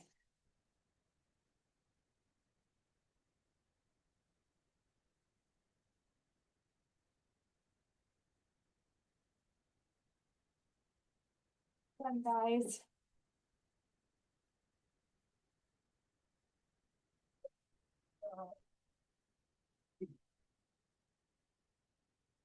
Thank you, Susan. Thank you, Hannah, for your contributions online. Thank you, Joe. Thanks, Laura. Absolutely amazing.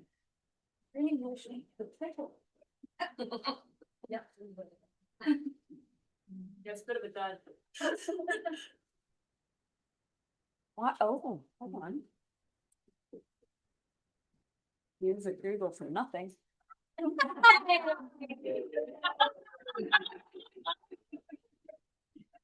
Just kidding. Scroll.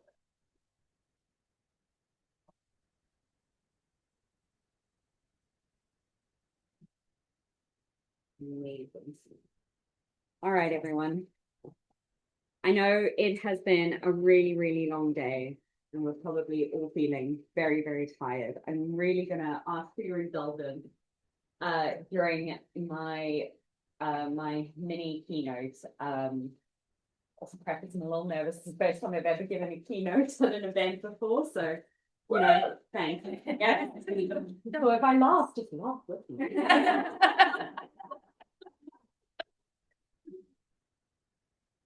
All right. This sweatshirt was the sole contribution to our creative merch relaunch in 2024. Those of you that know me know that I am not creative. I am administrative. I'm very good at the admin. You are creative. Very great. You're creative. Well, I created that. Yeah. There you go. Proof. I created the new face of acting in sweatshirt. I don't know where this idea came from. I don't know why it's sat with me. But that has been my favorite sweatshirt to wear late nights, early mornings, my 5 a.m. club. Yes. Celebrating successes, absorbing tears that have been cried from tired eyes. But it's gone with me everywhere. It was in Oxford. It was in New Haven. It was everywhere. But the other thing that has come with me everywhere was you. Every single one of you here, in this room, online, you were there too. You were there supporting. You were there at the 5 a.m.s. You were there at the late nights. You were there at the, call on Susan a couple of her night owl calls, study sessions. I was like, I just can't sleep and I'm so stressed out. You were all there. And even back then, in 2024, there was something about the way that this community embraced diverse pathways into academia and new narratives of scholarship that made it seem like all of us were actually the new face of academia.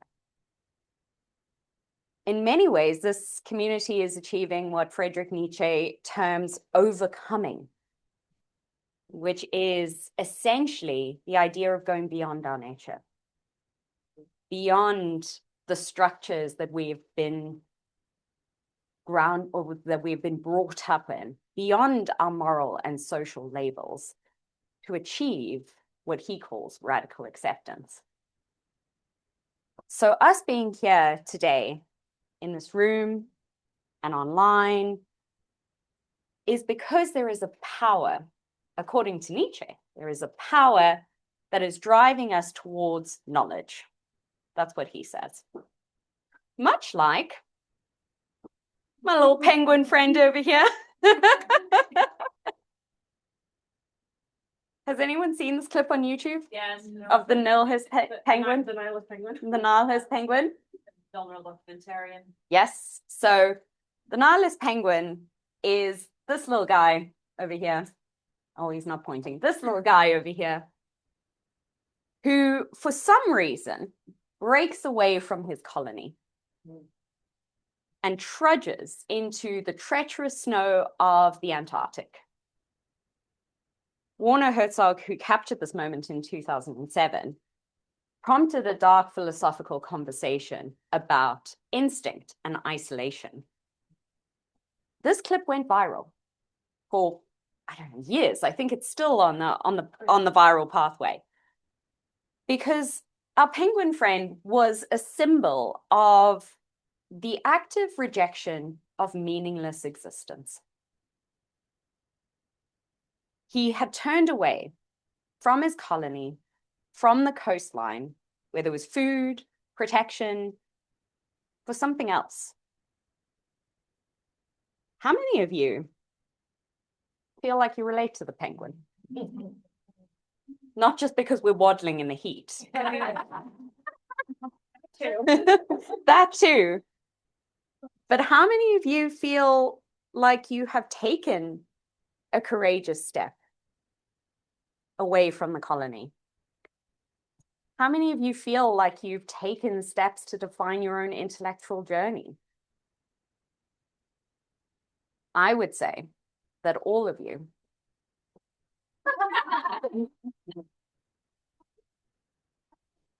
Yes, I would say that all of you to some degree have done this. Herzog claimed that the mountain that the penguin was going towards was actually certain death. But I'm a literature student. A literature student does not take anything on face value. Why would we? It'd be too dull and boring. So for me, the mountain means something more, something different. And for my Taylor Swift fans, it's a new era. But before I talk about this, I hope you will indulge me for a while with a trip down memory lane. And I'm just gonna, there we go. No, one more. There we go. Yes, that is a delinquent Kate. 20-year-old Kate. Please note the leopard print high heels in the hand. The audacity of the barefootedness in a club. A hat whose owner I do not know. And these people surrounding me, who I also do not know.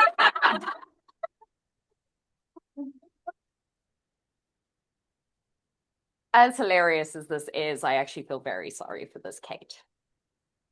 She is 20 years old and she does not know who she is. Because I think you all look at this and you're like, who is this? Who is this bitch? She had no idea who she was.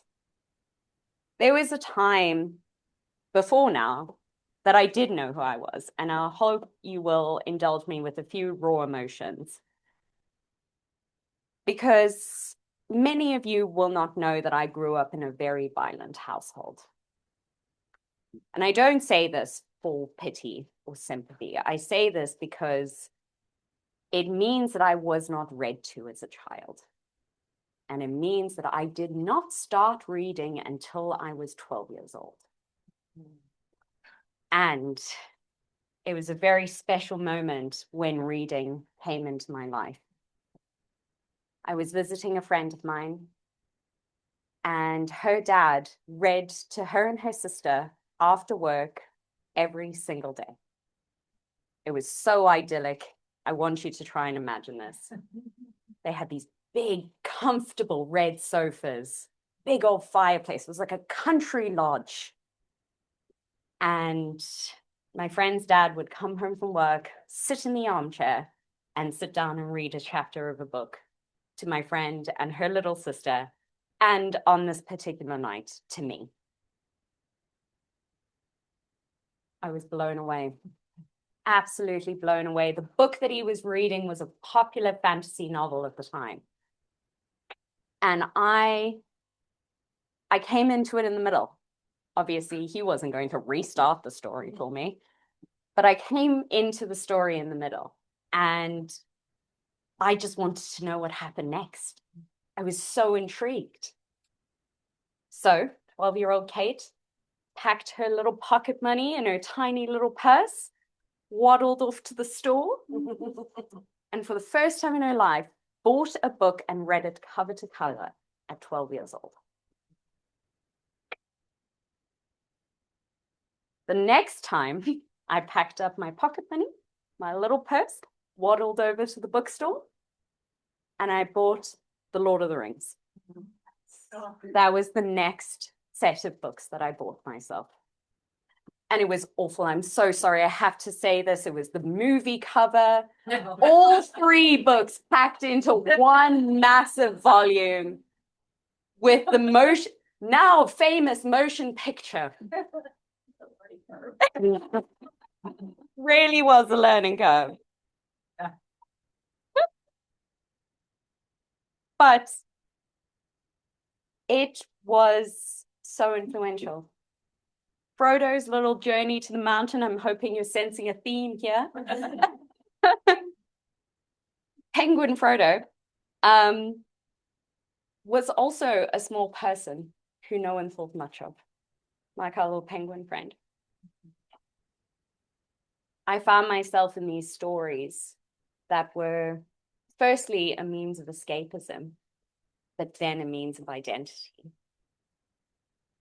And it was with that hope that I just read more and more and more.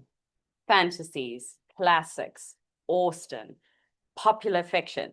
I remember reading The Reader. Anyone read The Reader? Yes? Read it when I was 14 in English class. It's very spicy.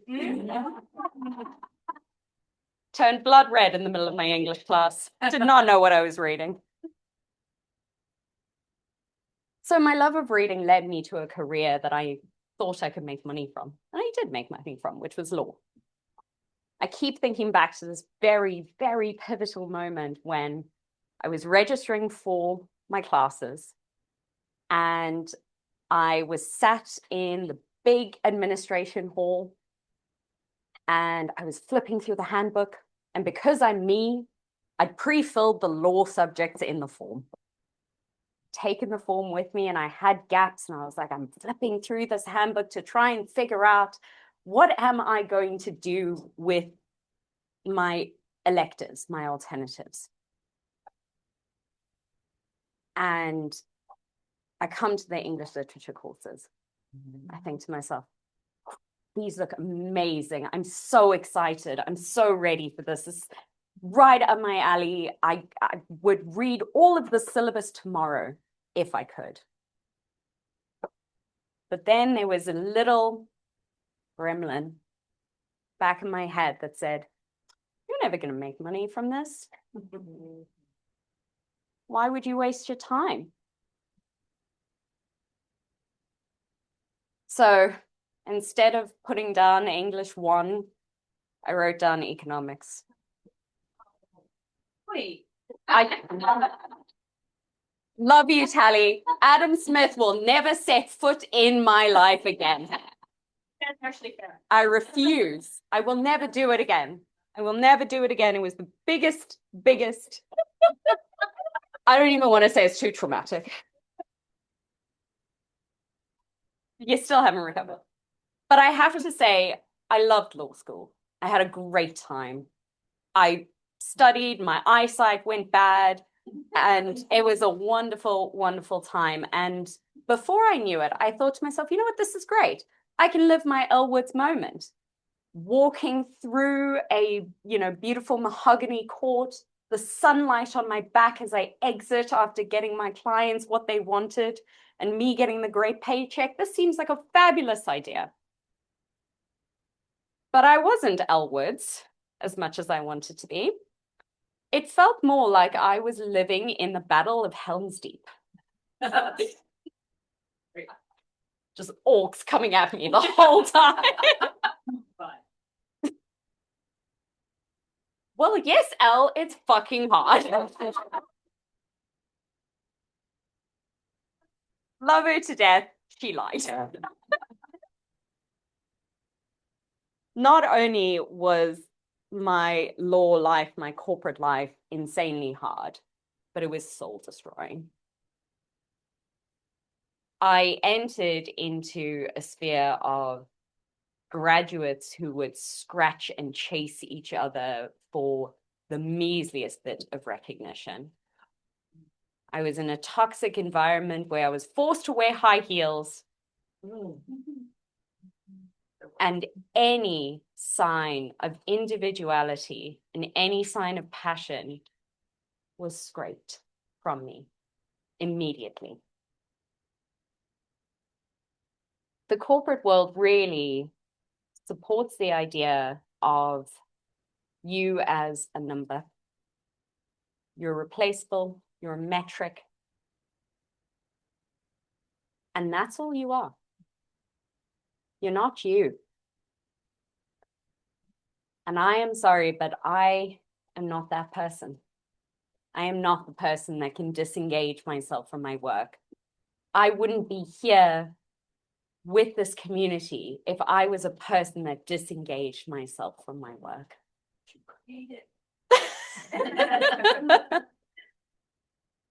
So I knew I needed to find something more. I knew I needed to connect with that little girl who had picked up that book. And so in the middle of COVID, while everyone else was learning to bake bread, you need to teach me. I tried 5 times. It flopped every single time. I can't bake bread. I've just resigned myself to the fact of that. But during COVID, I decided to do some English classes through Trinity, funny enough. I did some English classes that were meant for leaving cert students, final year students. I did some English classes through this department. I did some history classes through the University of Cork. I did as many classes as my little budget would allow me to. And what followed is what many of you, I hope, have witnessed on my YouTube channel. Is that transformation. That reconnection with that little girl who went to the bookstore, a little bit of pocket money, waltzed over to get a book. And so in July 2022, my pocket money had stretched to allow me to come here for a summer, come to Oxford for a summer, and I went to a summer school for 4 weeks. Mind blown, had the best time. Met this one for 15 minutes, but my mind was blown. This was the place that I needed to be. I felt it in my bones, in the core of my stomach. This is where I needed to be. This is what I needed to do. And for the first time in my life, since I was that 12-year-old little girl, I felt like I was where I needed to belong. And this is where this continuing education department within these walls, I was given the opportunity to do that. I was given the opportunity to be that girl again. And that journey, not easy, let me tell you, but it was the mountain I was willing to climb. to get to Trinity. I'm going to come back to the mountain in a bit because the mountain's really cool. But I want to jump back, because it's me, I want to jump back to a very key moment in history.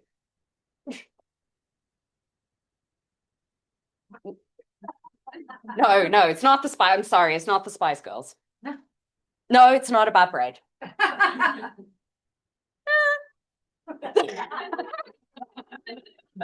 It could be about this. But no, it's not about the most significant conflict between the USA and the UK, the FIFA World Cup. It's actually about these moments in history. And no, not the musicals, although I figured you'd probably recognize the musicals before you recognize the pieces of history that exist. So what do the French Revolution, the American Revolution, America, Percy Shelley, and Da Vinci have in common? Oh, fun, but no.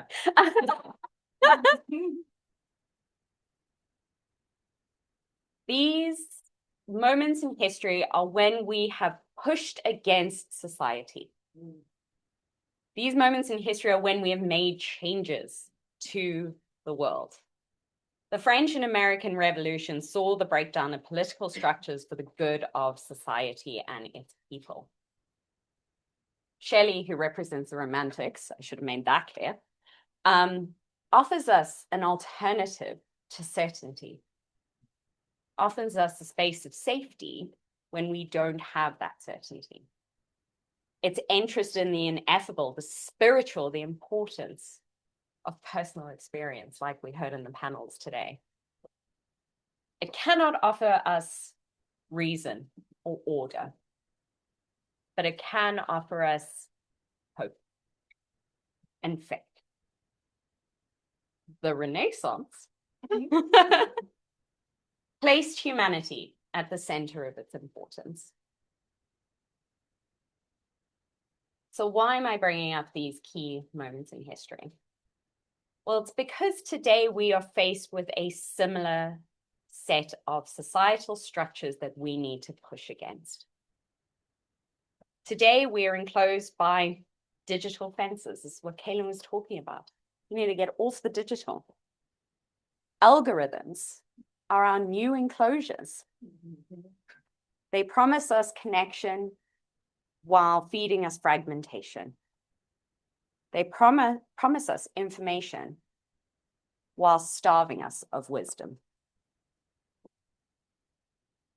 So today we're facing another push against society structures, against consumerism, commercialization of the digital age, against misinformation, as much as I love the idea of, the most significant clash in history, against political influence, against hatred, against the breakdown of what it actually means to be human.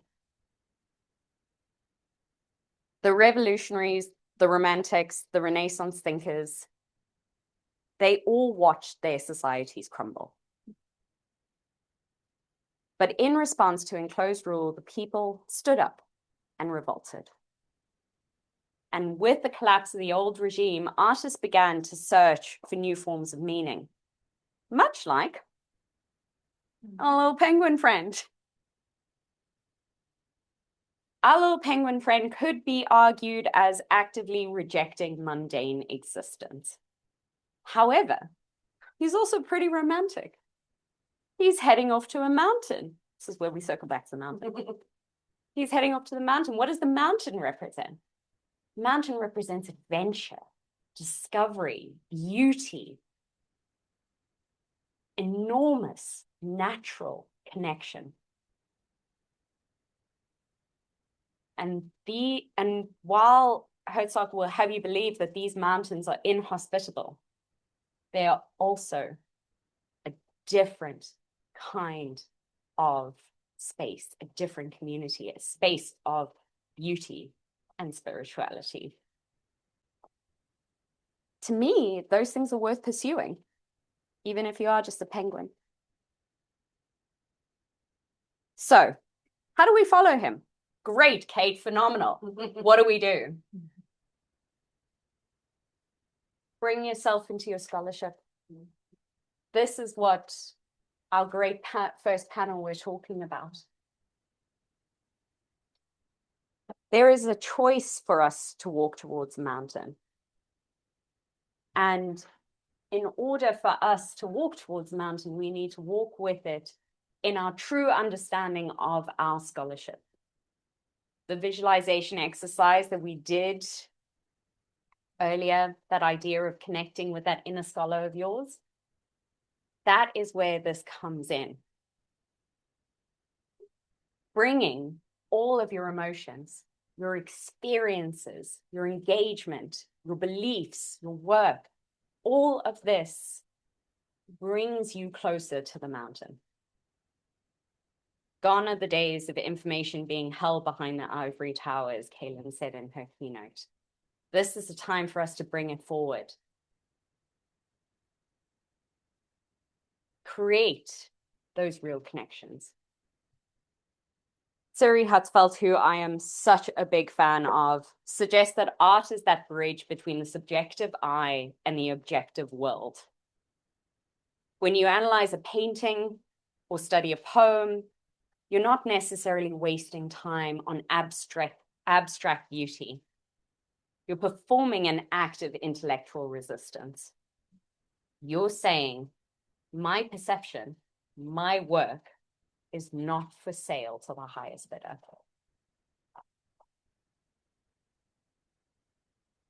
Converse of the past. These two gentlemen are Tolkien and Lewis, in case anyone didn't know. Behind them, you can see Frodo and Aslan, just for fun. And you say you're not creative. Beg your pardon? Oh. Both Tolkien and Lewis, during their opposing debates that they had while they were in Oxford, were united in one thing, and that was a vision of the past as a vast mine of imagination. In their view, to remain ignorant of this was to be so much the poorer. It's so important in a space of ever-changing trends and new algorithms that we should be championing those writers, those scholars, those researchers who carry the flame of tradition and bring the important ideas of our age to attention. At the same time, we mustn't forget the gems and wisdom to be found in the past. Otherwise, we would forget the revolutions, the romantics, the Renaissance thinkers. Let us champion a comprehensive culture of lifelong learning.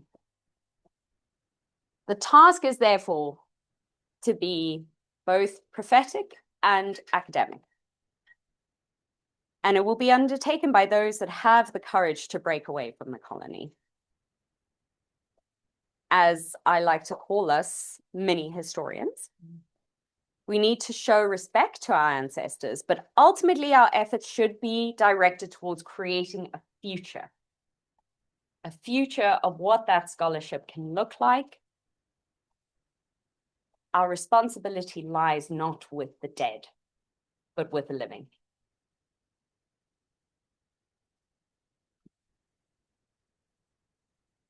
That's you guys. Change as a community. One of our favorite book club authors, Rebecca Kwong, author of Babel and Catabasis, talks about how when she was a teenager, she subscribed to the notion of a singular hero who could bring about the change that is reflected in her writing. But as she's gotten older, she talks about how it's important to shift away from the self as being the change, to link arms with the person next to you and follow in support of those who are already doing the work.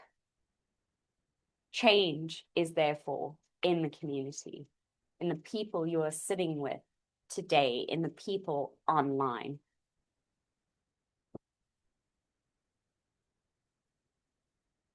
So resist doing what everyone else does. simply because it is what everyone else does. If you do what is true to you, it will always be radical. Perhaps we need to remind ourselves of this every single day. We are currently navigating a storm of misinformation, political instability that feels designed to make us feel small and cynical and isolated. But here's the radical truth. Academia is not a building. It's not this building, it's not any building. It's not a degree. It's not a title on LinkedIn. Academia is what we choose to pay attention to. It's the community we build that rewards curiosity over consumerism. Sorry, it's the community we build that rewards curiosity over consensus. It is the lifelong commitment to keep learning, even when the world demands that we stay static. You're not waiting for permission to be an intellectual. You're not waiting for an institution to validate your pursuit. You are the institution. You are the power.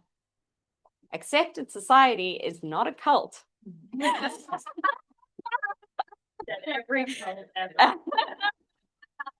can come and go as you please, guys. It's not a cult. But it is an insurrection of the curious. We are the heroes of our own change.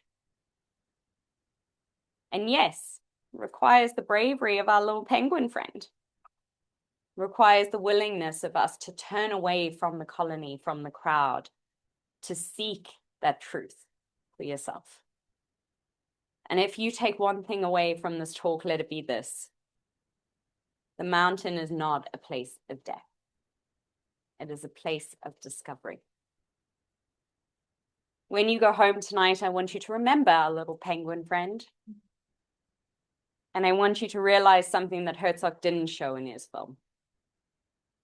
That when you start walking to these mountains, you're not alone. Because right next to you, linked arm in arm, are the people here, the people online, and the people who have not yet found us. Because each of them have decided to walk towards the mountain. And together in our pursuit of that, we will succeed. Thank you.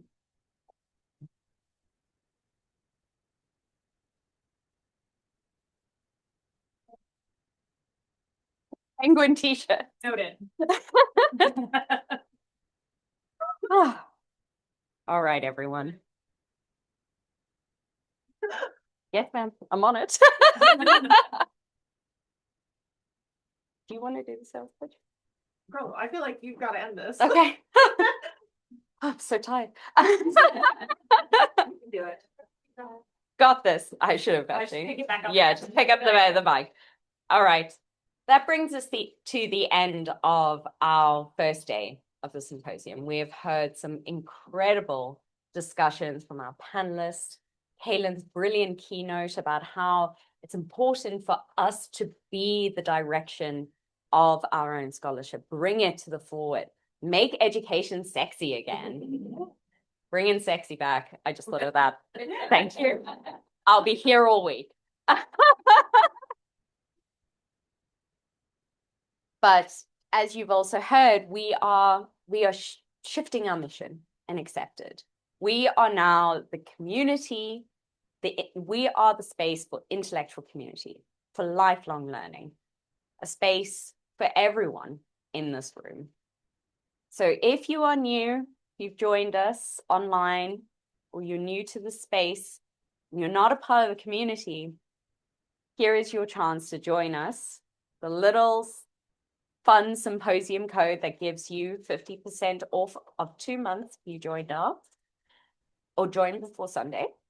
And that will bring you into the space where you can link arms and walk towards the mountain. So just a quick reminder for tomorrow. You guys in person. Come on, guys. So we got a rally. Our phenomenal photographer here, Laura, is going to be taking some photos of us in the community. We would love for you all to be there. It's not mandatory, but if you would like to feature on our website and be part of our marketing material, we would love. Also, just get really good headshots. Yes, yeah. We would love it if you're there. We are going to be doing our photo shoot at 8 a.m. outside of continuing education here. So we'll all meet there and we are going to do the shoot from there. For those that have purchased the brunch is at 9:30 in continuing education dining room, which is literally right below us. So if you come through reception, you go through the quad, there it is. And then we will kick off with the live stream and with the rest of the program tomorrow at 1 p.m. with a welcome ceremony and award of our Golden Scholar. Very exciting. I wonder who it's going to be. And then we are going to kick off our 3-minute thesis presentations. I'm very excited about this. This is the core of where like the symposium started, was with those 3-minute thesis presentations. So I'm very, very excited. And then we have the incomparable Polly and Kalia leading us in a workshop on debunking the myth of the perfect scholar. And then we'll close off and you won't have to hear from us ever again. That's not true. That's not true. You'll get emails. But thank you, everyone. Thank you for a wonderful first day. Thank you for your time. Thank you for being here. And thank you for deciding to embark on this journey with us in Accepted Society. I know Kaylin and I just feel so, so happy and lucky to be here with you all today. Thanks, everyone.